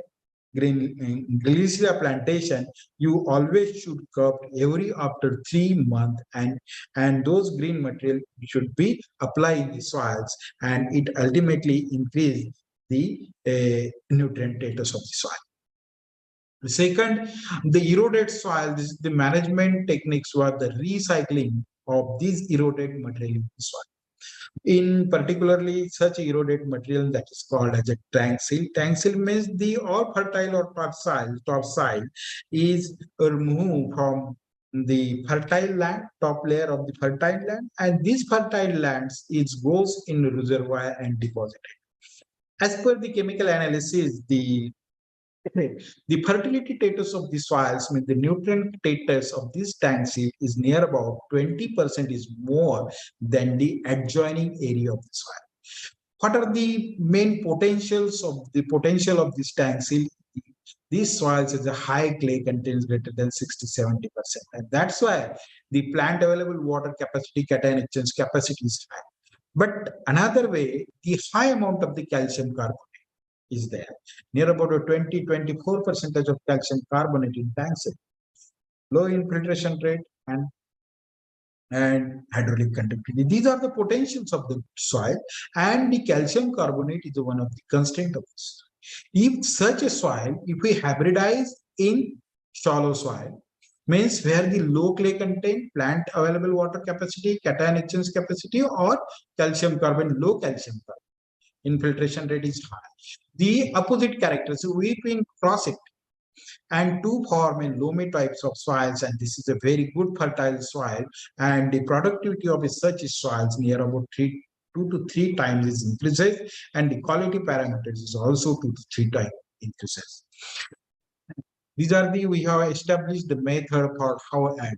If we add more than 30 centimeter or more than 60 centimeter tank seal, again the water logging will be happens, and there again it is a difficult for the management practices and reduce the cropping.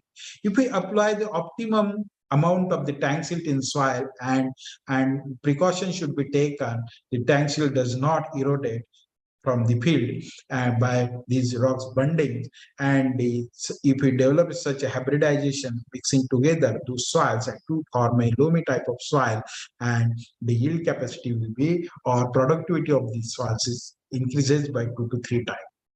These are the case studies we have carried out. This is the situation under without tank silt application, and this is the situation of the marginal land or barren land, and where the tank silt applied at a 1500 cubic meter per hectare, near about the 15 centimeter layer of the tank silt. This is the, if we add more than 15 amount up to 1 centimeter, initially of the first year, yield will be reduced, but after the 30 centimeter, it will be high. This is the formation of the soil. If we, this is the shallow soil or marginal land or degraded soil or physically degraded soil or more erosion takes place, and that time there is a shallow soil. It's this soil comes under the shallow soil. If we mix the tank silt means or dam silt properly, which is the situation of the after 3 years, this is the after 2000, after 5 years, there is a formation of the soil. This is the anti-soil, but these soils formation stored in septic soil.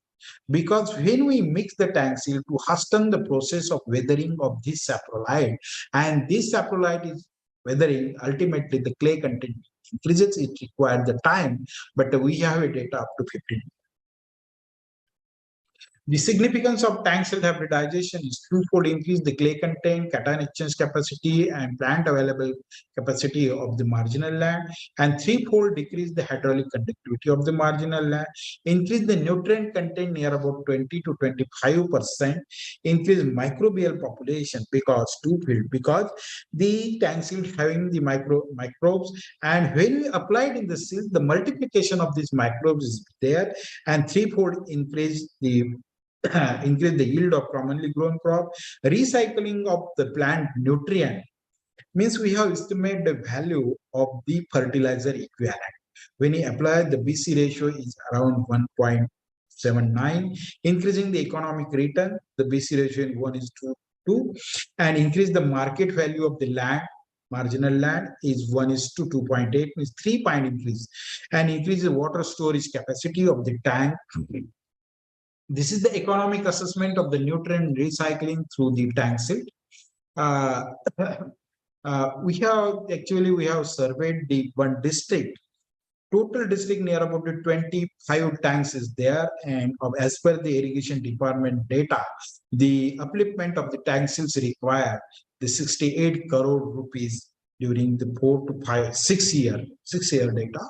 And after that, we have estimated the value of the new fertilizer equivalent of the nutrient recycling based upon the fertilizer cost. It is goes up to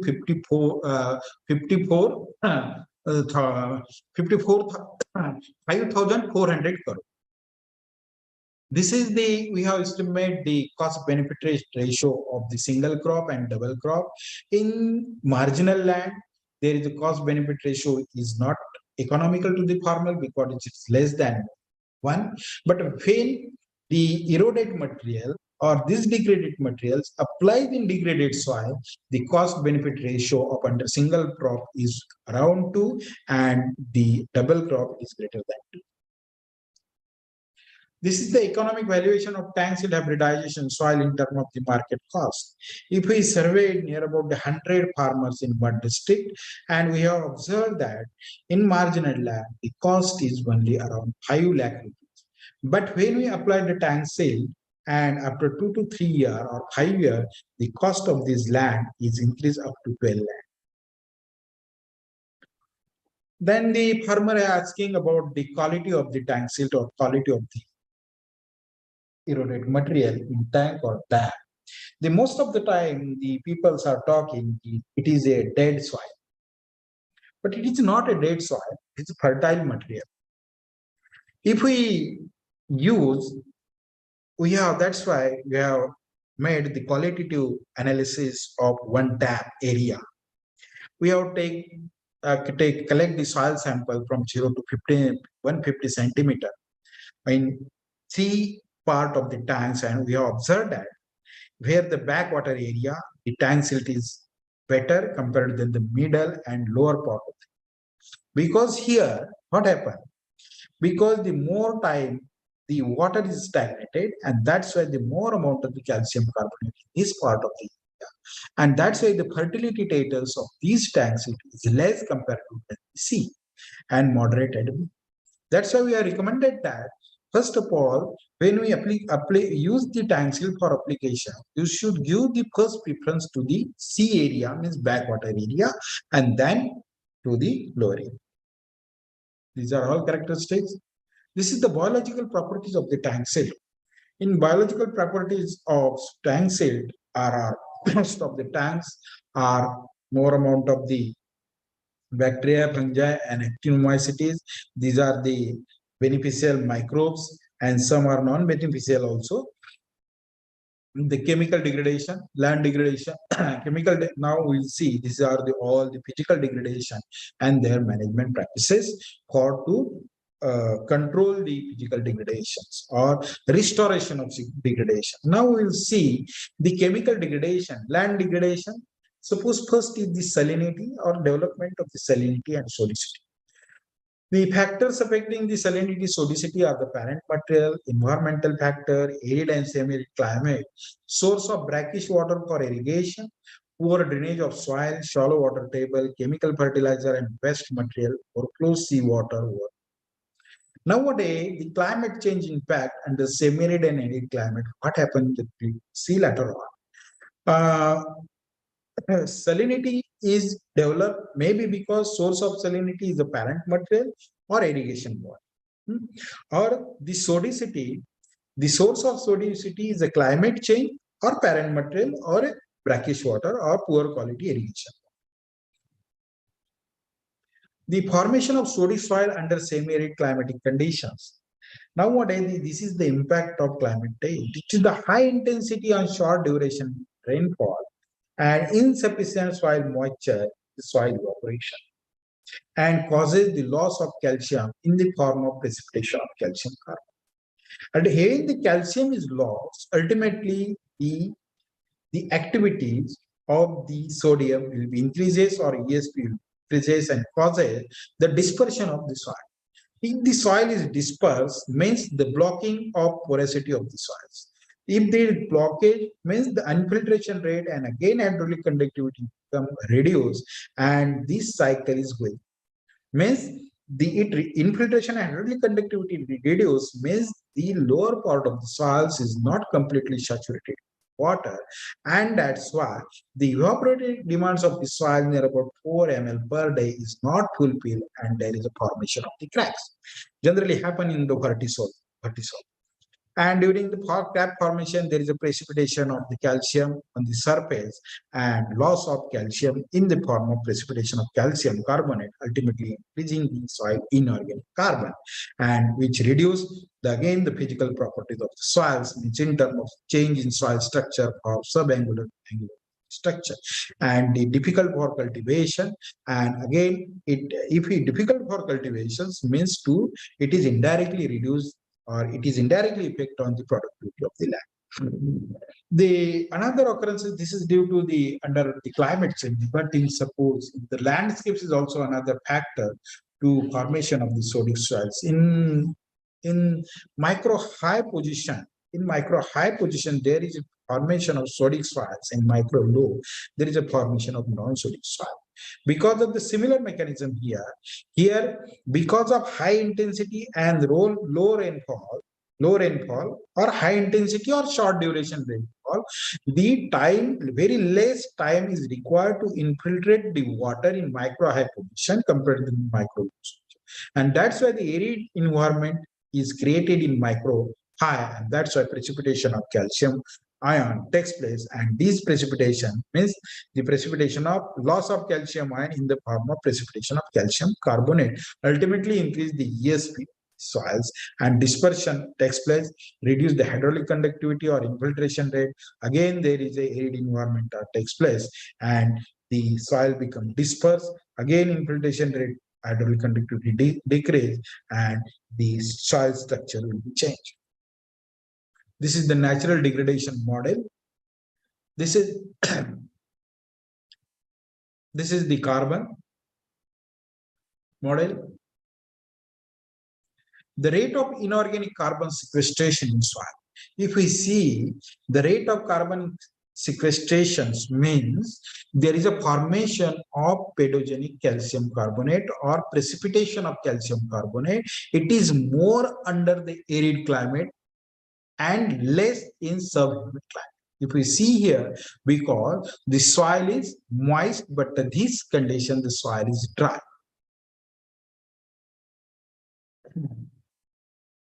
If we see here, if the ESP is increases, the hydraulic conductivity will be decreases. If SIC is increases, means soil inorganic carbon increases, SOC will be decreases. That's why the soil organic carbon is a boon for agriculture. If there is a formation of soil inorganic carbon, it's a bane for agriculture, and that's why if we manage such a type of soil, means such a soil we should keep under always cover and check the evapotranspiration rate of the soil. Also is used to enhance the infiltration rate by applying the various amendments like gypsum, FOM, or green manuring. All conservation agriculture practices should be adopted to control the sequestrations of soil inorganic carbon and ultimately increase the soil organic carbon sequestration. Both are reverse. This is how the sodicity is developed under semi-arid climate.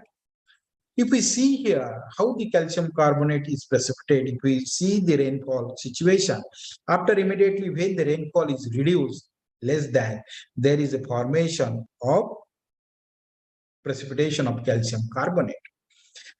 And that's why there is a degradation that takes place. These are the chemical degradation. In sometimes, some presence or absence of the soil degradation is also related to the presence or absence of soil modifiers. If the soil have a non-pedogenic calcium carbonate, means the calcium carbonate is in granules form, it is support to the soil aggregation. If there is a presence of zeolitic type of minerals, it's also control the degradation, chemical degradation or precipitation of calcium carbonate.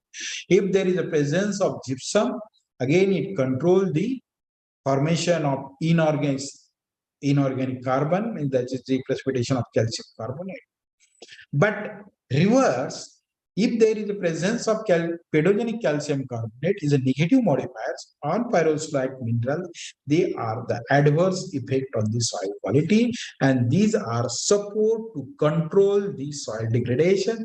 These, if there is a presence of this mineral, there is a favor to the degradation or chemical degradation.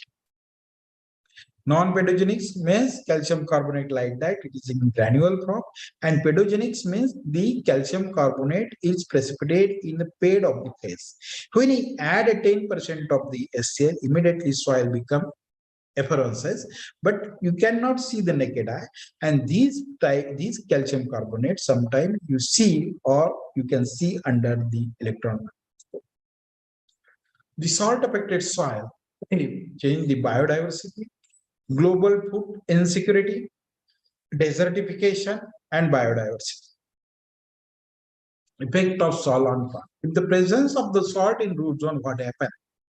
Reduction in yield of the crop in salt-affected soil result primarily from the alteration of various metabolic processes in plant under salt stress. Negative effect of excess of salt in the soil solution includes increased osmotic pressure in root zone and limiting uptake of the nutrient or as well as the water. This is the physiological drought. High pH in case of the sodic soil and ionic composition limiting nutrient uptake, and in second phase damage or manifest as a chlorosis of green part, leaf tips, burning, necrosis of leaves, old age leaves, and displaced scorching. These are the adverse effects of salt input. In sodic soil, the excess exchangeable sodium may lead to swelling, and if there is amount of the exchangeable sodium in soil, the dispersion takes place, it resulting the breakdown of the soil structure, reduce the infiltration rate and hydraulic conductivity. These result poor water and pH permeability. Soil rich in exchangeable sodium ions show the if there is a more amount of the exchangeable sodium in soil, increase the stickiness and increase the hard in dry condition and increase the stickiness or plasticity in wet condition, and it become difficult for operation and ultimately decrease the growth of the crop and reduce the sustainable yield. Extent of loss in cropping. The global income loss due to salinity was about $11.4 billion per year in irrigated area and $1.2 billion per year in non-irrigated area as reported in 1966. The salt-induced land degradation in 2013 was estimated as $441 per hectare, yielding an estimate of global economic loss at $27.3 billion per year. Loss of production in India due to salinity and alkalinity alone was 0.67 million ton, means it is approximately 0.2% of the GDP reported in very old data, and it is raised 3.80 million ton, or means 3% of the GDP in 1990 and reported in 2016. The strategies for management of the salt affected soil. First of all, in salt affected soil, there is a problem of water logging, and drainage is the most important. Because these soils are not passed out from the soil solution, which is stagnant over the soil, and that is a drainage problem is there. That's why subsurface or trial drainage management should be adopted. Irrigation management. If the soil is brackish, we should apply the different techniques for to do the irrigation, means to pass this irrigation water to the gypsum block or treated by using various recommended doses. Cultivation of salt tolerant crop, use of amendments for reclamation, nutrient management, landscaping, rainwater harvesting, and brackish water. This is the broad bed furrow, opening of the broad bed furrow, already talked, but it is a very good practices in sodic area where the subsurface sodicity develop. If we grow the crop by using the BBF technology, the ultimate yield will be 20 to 25% increases, conserve the 20 to 25% soil moisture and reduce the runoff losses, and most important to control the reduction ratio, calcium magnesium ratio under the climate change. If the calcium magnesium ratio is less than 2, the soil goes toward to degradation or chemical degradation. If we control that reduction in calcium magnesium ratio by adopting the management practices like BBF or conservation agriculture or opening of dead furrow, alternate opening of furrow, means to protect the soil more time required to infiltration of the rainwater into the soil, ultimately to control the soil area. Gypsum, we can use gypsum, alternate opening of irrigation furrow, this is the same technique. Land degradation, nutrient mining is another another problem. Because of the continuous cultivations of the similar crop and high yielding variety, with a imbalance application of fertilizer or nutrient, the soil is go by day it is reduce the nutrient in soil, and deficiency we can observe in the plant. In 2015, when that time we have observed nitrogen deficiency, but nowadays we are observed the molybdenum deficiency. 2010 up to morning. This is the experiment, a result of long-term fertilizer experiment. This experiment clearly shows that for the land use planner, if we apply the integrated nutrient management, yield is 23.17 quintal. If we apply only FIM, this is the result of last 15 years. This experiment was started here 2000. It means last 22 years. And only if we apply FIM, they will come this. Okay, this is the imbalance application of fertilizer. If we apply only yan, means this is the availability of yan. Here apply 100% urea, means nitrogenous fertilizer. Here apply 100% NPK plus FIM. Here apply 100% FIM. Here apply 150% NPK. Here apply 100% recommended dose, means NPK.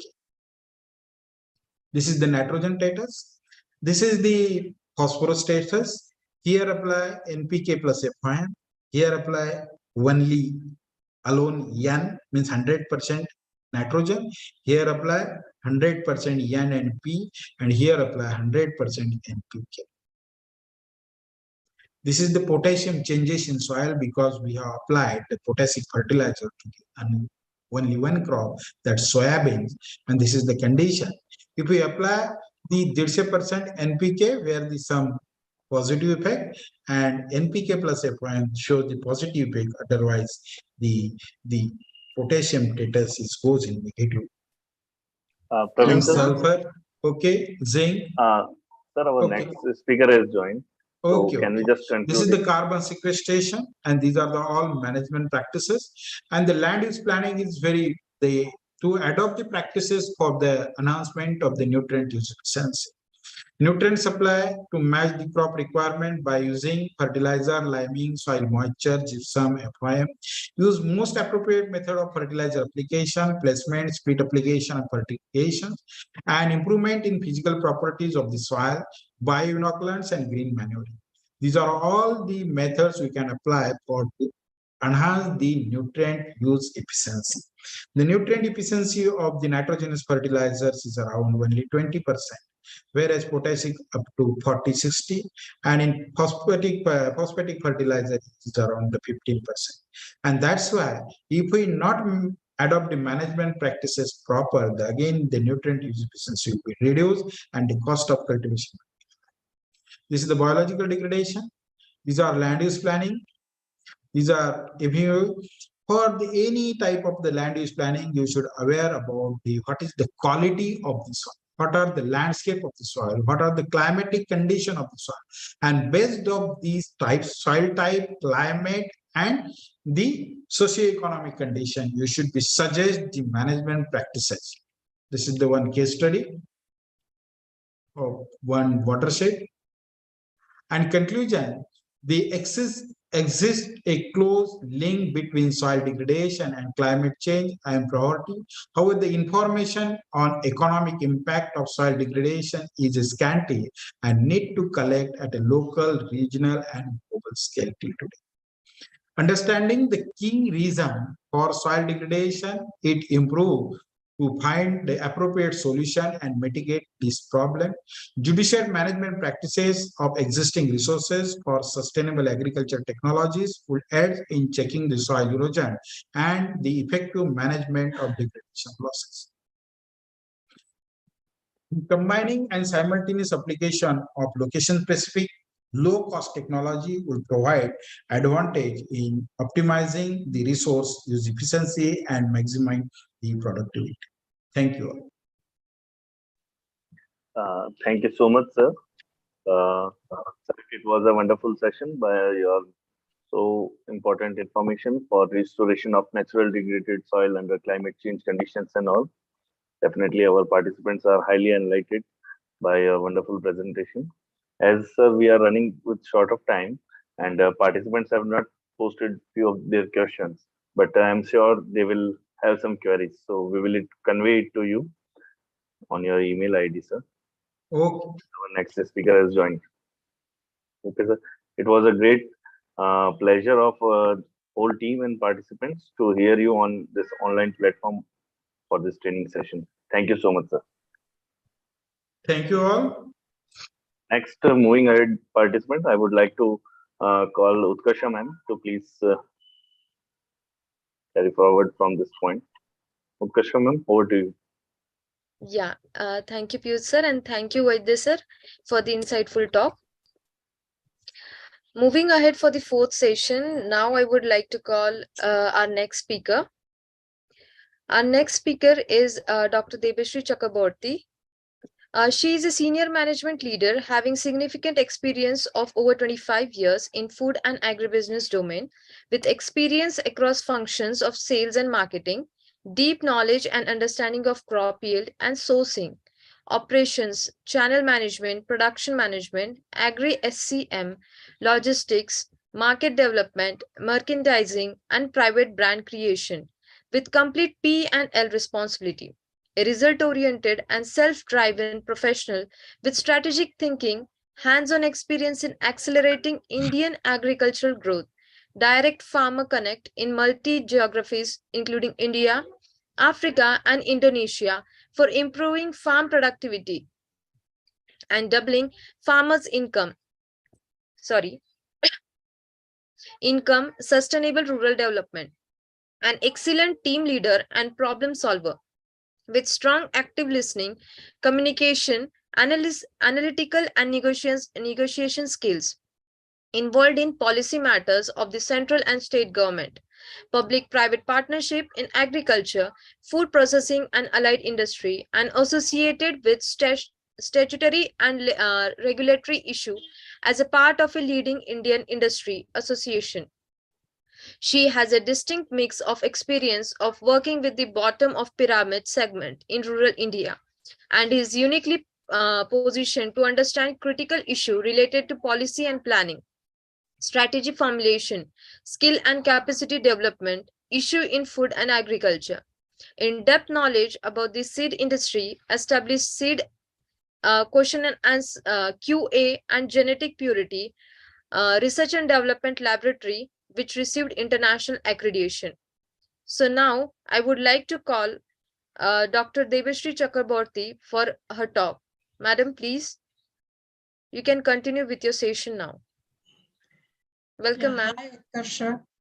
Yeah, Hello, really, it's great to be here. And our earlier presenter, he was also really, it is enlightening.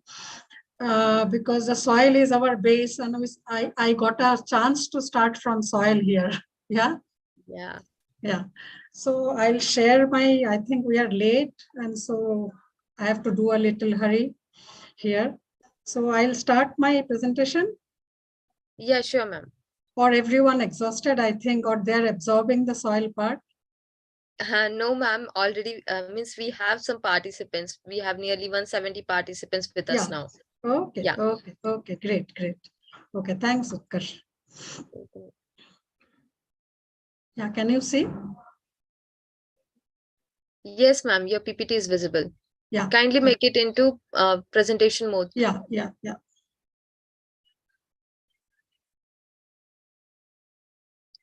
Yeah, it's okay. Yes, ma'am. Yeah, okay.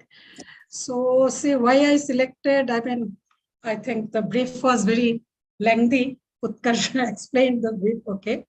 So actually, here what I have chosen this e-marketplace connecting farmers with value chain linkages, because I think that we have n number of solutions, or we are working towards improving our agri scenario, but our bottleneck is here is the connecting the market, not necessarily e-market, but it is ultimately the last part of our supply chain is still we are fighting, okay, for the solution.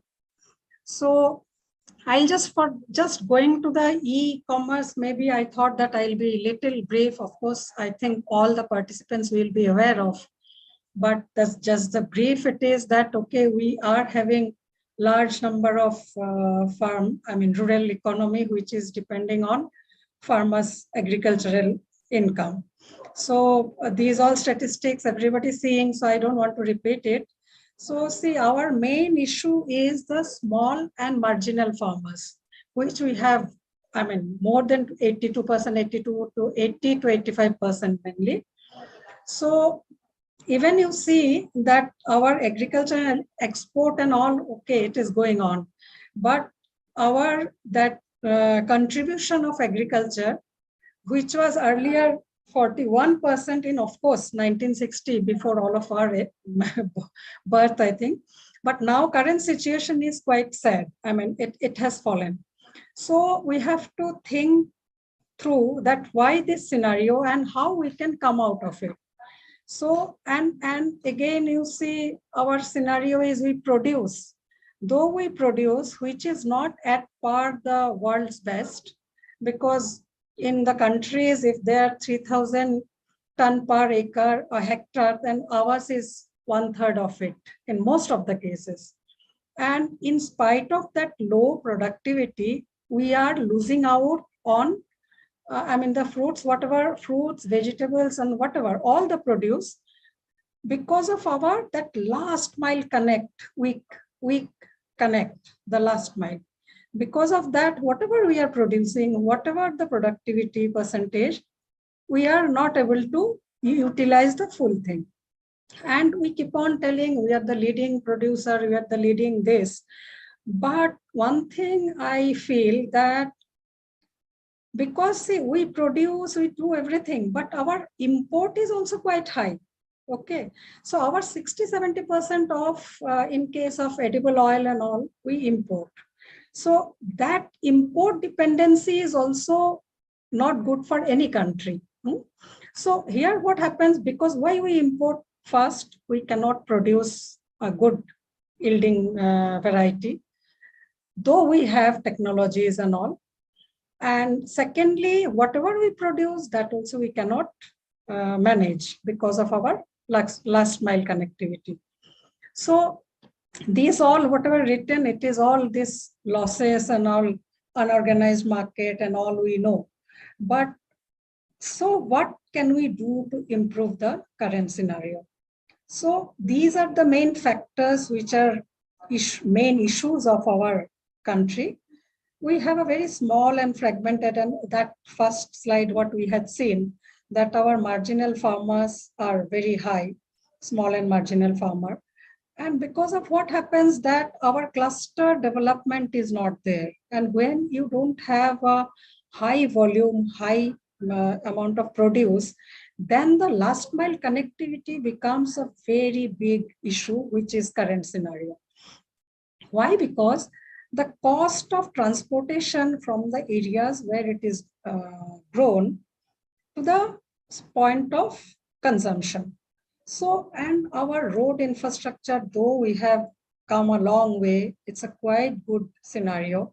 But see, in this scenario also, what we lack is that suppose some fresh fruits and all, we And secondly, first point I should say is that our production is there, but our way of harvesting, because, for example, banana, it's very easy to see. And if you see a banana field, you will feel, oh, okay, that bunch we cut and we transport it.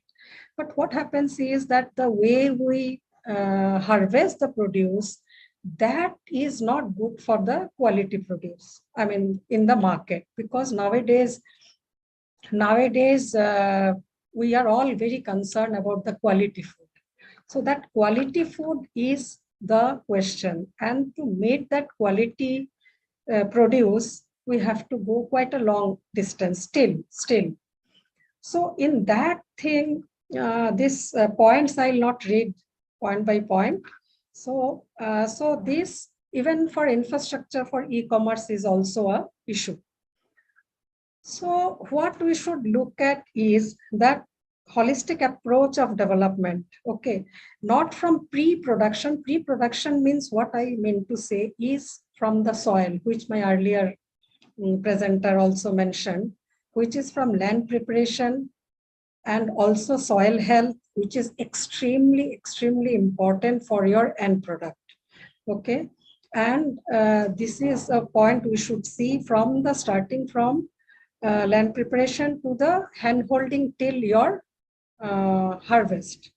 And not only till harvest, after harvest, how part is the how you store that, how you transport that your produce. So that is the point which we should look at. So that, of course, we all keep on saying rapid technological changes and all this and all. But when you really go to the farmland in the rural sector of marginal and small farmers, I'm not talking of huge, big farmers of our rich states and all. I'm not touching there, because other, if we have to make it uniform, and then we have to support these farmers, yeah. So in this case, yes, to some extent, not completely, that e-commerce can help, which already started, okay. So of course, we all know that how startups are doing their market linkage and all. So what are they doing? They are also having, like in Flipkart, so their expansion grocery services. Currently, I think in Jan only, they have announced that 1,800 Indian cities they are focusing, expanding. So that kind of thing, like again in January itself, Walmart also invited those consumers, sellers, Indian sellers, to join the UAT market, with, I mean, where we can have like around 10 billion US dollar export potential. But my question here is, yes, we have all those potentials. It sounds extremely bright and good, but we have to start from the beginning. So here what happens, we all know that wastage, then middlemen, and all those issues, because the tomato, for example, or any for that matter, any produce, if it costs, farmer gets the 2 rupees or 1 rupee maybe per kg, we buy it in the cities at 40 rupees, 60 rupees, 80 rupees. So farmers get only 2 rupees or 3 rupees, whereas consumers are buying at those high price. For that sake, what we need to do is that connect farmers, eliminating the middlemen as many as possible. So in that case, e-commerce is doing quite good job. But again, e-commerce also, they aggregate now FPO model, even government supporting and all. But what happens in FPO model also, in many FPO cases I know, what happens is that suppose a very rich farmer, he becomes the leader, and then in the long run, he becomes the wealthy farmer, and as a middleman, maybe many middlemen going away, and also hassles of going to, if you visit the mandis, which we had earlier, all the mandis that poor farmers, they bring their produce on those roads and all. If for commodities, it doesn't matter. But for the fresh fruits and vegetables, it really matters. It means a lot. Because by the time it reaches to the destination, to the market, quality 50–60% gone. And then he cannot take it back because neither he has a cold chain or anything. It's not possible for him. And whatever price they offer him, he has no other option to sell and go. So here again, this e-commerce, they are developing different area, different location, their aggregation center. And where they aggregate, they get the farmer and then they find out who is harvesting what at what time. Okay, so they procure directly from farmers and then they connect to the consumer that we all buy. So that logistic they take, but yes, it's just the beginning. We have to go a long way because you see, even the connectivity and all, 70% of rural India doesn't have the internet connection, whereas only around 4% having your internet connections, proper internet connections and computers. So here also, of course, our digital India is moving very fast. So as digital India moving fast, as agriculturists, our main part is to help our farmers to produce quality in production. So to do that, again, e-commerce doing in the not marketing their product, not for the consumers. Here consumer is a farmer. So here the e-commerce playing a very good role in very many of our, almost all of our big companies, agri companies having their farmer connect through e-commerce, and the advisory they give, which farmers also, when they feel any problem or they face any issue, they immediately connect and they give the solution, hand-holding they do, where they really get benefit out of it. So this part we have to strengthen more, and not only strengthen more, here again what I'll say, here farmers are also not very proactive and not very, most of them are having reluctance to go online or digital and all. So they are not very comfortable at this stage. So you have to educate them. You have to make them understand that what are the benefits versus, I mean, what if they feel some issues there. So that we have to educate them. And so by e-commerce only, we have to transfer whatever our Dr. Vaidya was also telling, many of their excellent research, what we do in all our premium institutes and all, that has to translate and transfer to the land. So e-commerce and connecting farmers to these stakeholders is very, very, very simple and topic it here. So like whatever SWOT analysis I feel, I mean, off the hand I got this. So strength of that e-commerce is, of course, we all know, is an availability. Farmer friendly, I'll say yes, because see, first step is their quality production. And then you have to, second point, of course, strength, that of course they don't have any power in negotiation. So they have to depend on their middlemen, whatever, because they are not aware of what is the mandi price, what is the other price. So they are, whatever they go and say that, okay, this is the price, and then you sell it. So they sell it because they don't want to take the burden of carrying it and then going there again, cost of transportation, etc. comes. And strength, of course, it is waste reduction. If they can, I mean, market the produce seamlessly, it is, of course, waste reduction. Then again, weakness is consumer mindset. Here, consumer, I meant mainly of farmer, which I have already explained.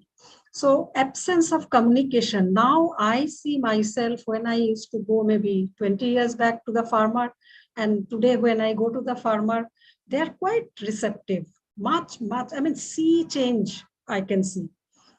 But weakness is again lack of clusters. Clusters means, I mean to say, suppose you are growing any crop. If you are into different locations, small areas, maybe 2 hectares, 3 hectares doing. So we have to influence farmer and then ask them to produce in clusters. If it is in clusters, then for e-commerce or big buyers, processors, they can directly procure from them. Because for them also, that cost of procurement is a very crucial. Okay. So, for example, this edible oil and all. If your procurement is weak, your margin of the oil selling is very less. So that you have to be very cautious. Yeah. So weak supply chain, low productivity, these all I have already told. Again, opportunities, again, yes, market reach and all those opportunities, because technological advancement, we should accept that, and then e-commerce can reach there. Wastage reduction, double time I have written, because it is there also strength is waste reduction, and here opportunity to reduce more wastage. Yeah. And also wastage not in the produce. I feel that wastage of fertilizer, crop care and all, because what we do is we just randomly use the fertilizers and all, because they feel more of urea, more of NPK and all those putting, your yield will be more. But it's just law. I mean, soil has to also absorb, which earlier again I mentioned. So that wastage also is a very big concern. So that is also we can reduce through e-commerce, educating them, farmers. Of course, it is farmer income, higher it is. When you reduce cost of production and you increase the selling price, so naturally your income will be substantially high. Then again, threat is, yes, competitive market. You have to be also competitive, and steady supply of quality quantity. Oh, I'm sorry, here it is twice quality. I'm sorry, it is quantity and quality. Because your quality quantity production depends on the area you are growing, the support you are giving, and also that is a threat. I mean, if they don't have, it is a, well, I mean, high risk. Yeah. So why, I mean, the value chain, what I am telling from first till now is why it's important. It is where again the same thing, I don't want to repeat. It is the, again, what I have told you, it is in brief. It is increases the productivity and diversification. Diversification means, see, what happens that farmers and all, they keep on growing the same thing and they don't think of any other crop or any other, and you have to think from the market perspective. What market demands, that you have to be ready to accept and go. So generated income, post-harvest losses, these are all again coming up. So backward integration, for me, see, since beginning of my career or my education, it is, we have been listening till date that it is farm to fork, which I don't accept. Because see, what we have been doing is farm to fork. So because of that, you must be also knowing that many produce, you will see in the newspapers and all that, tomatoes, capsicums or something going in the, I mean, farmers are just selling it for 50 paisa, 1 rupee, or at times they're just throwing it away. Why? Because of this farm to fork. Now we have to think the other way, backward integration. So what you have to do is, first you have to survey that list of potential market opportunities. Market opportunities includes domestic market as well as international market. So what is the potential? Which are the crop? Which we are importing? Which we are exporting? What is the gap? Whether the importing whatever we are importing, whether we can have those, fruits or vegetables or oil seeds, we can grow it here. If we can grow it here, why not growing? So that is again another line of discussion. Okay. Then for those crops, identify farmers' strengths and limitations. Whether those crops having any issues that our farmers cannot do it. If they cannot do it, what is restricting them from doing it? So we have to see that point. So if farmers and environment which is not supporting, so depending on the possible ways which we are importing, if we have the scope of developing that based on market opportunities, we should do it. So that also we have to plan it. So again, you cannot just plan, then you have to also connect with your buyers, consumers. So different HoReCa segment, supermarkets, school, local market, and the D2C, that consumers. So that we have to see which are the important crops, which are the produce people are buying and having, and the quality. Quality is extremely important. More than your quantity, quality is extremely important, because we are all very concerned about our health issues, then chemical residues, and also that tracing. So tracing also is a main one of the thing we have to. So backward integration plan has to be convincing farmer that, okay, this is the thing which we should work on. And if you do it, what will be your plus? Yeah. So starting from again, you have to see which are the best input supplier, which are the post-harvest handling centers, those are there. If not, how to connect with the processors, what quality they need, their first grade, second grade, these are all. And also for the processors, you have to think that if farmer grows X vegetables or any crop, then his capacity utilization, what is the capacity utilization? Because in a 12-month cycle, only one fruit or one crop, if they do, then what is their financial implications? Those all we have to think. So now what I told you, measures to improve agriculture marketing. This is farm to farm strategy, as I have told. Then good agricultural practices, lab to land technology transfer, market information. So these are in brief. So educate farmer is the first thing, though I have written in the last. First is farm to folk to farm, and then to this. Yeah. So yeah, this is my, I think this is enough.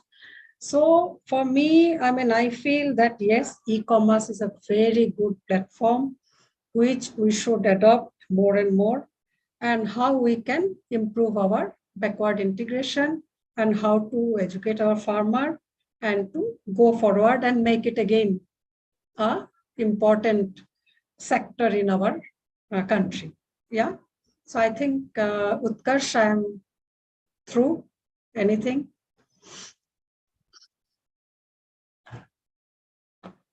Yes, ma'am. Thank you. It was a very good presentation. Participants, kindly drop your questions in the chat box or can raise their hands for any question or an interaction.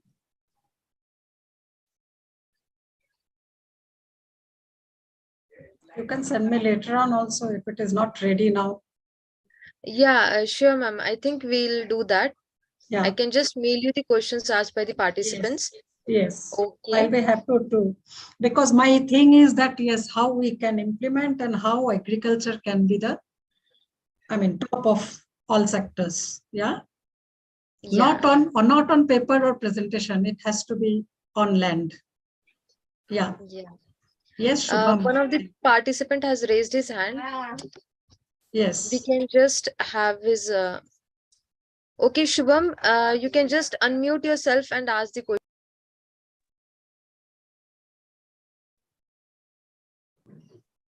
Hello, ma'am. I'm audible. Yes. Yes. Good evening, ma'am. Good evening.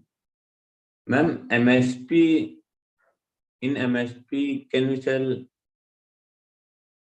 by removing the middleman? Yeah, see, MSP is altogether different thing. Okay. MSP, yes, middleman, because the crops, not all crops are. Your question is what MSP means? Minimum selling price. No, that I know, yes. What our question, MSP, whether they can sell without. See, Middleman. Yes, but what happens is this is MSP is nothing but fixed price from government. Okay. Government. Yes. Why they do this? Just to protect farmers from their losses. So it's for few crops, okay, selected Yes, crops. yes, But what happens is when government gives assured MSP is that if they don't get better price, then they buy it at MSP. You're getting the point. Okay, ma'am. So farmers, suppose MSP is 4,200 or 5,000, whatever, 3,100 or something. Okay. But if he can get 4,000, why not get the 4,000? Why he should get the base amount, which is decided by government? Yes. So middlemen can also play there. Okay. Yes, so MSP, you understood, no? What for your Yes. point, Christian? Yes. Yeah. So that is the minimum what he will get anyway. Yeah. Yes, ma'am. So That is. Yes.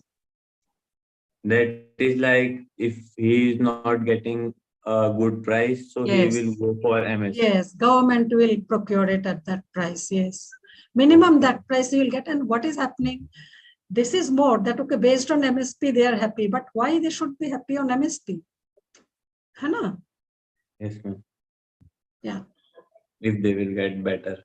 Hmm. Okay, thank you, ma'am. Yeah, welcome. Okay, the rest of the questions, I'll just mail you, ma'am. Yes, sure. Yeah. Thank Okay. you. Thank you. Yeah, once again, thank you so much, ma'am, for giving It your was my valuable pleasure. time. Yeah, Thank it was you. my pleasure. I would love to, if I can contribute in some way. Yeah.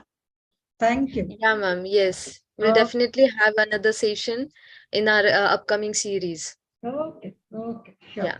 Yeah. Thank you Thanks. so much, ma'am. Yeah. Thank you. Bye. Participants, kindly join after 10 to 15 minutes for the drone session.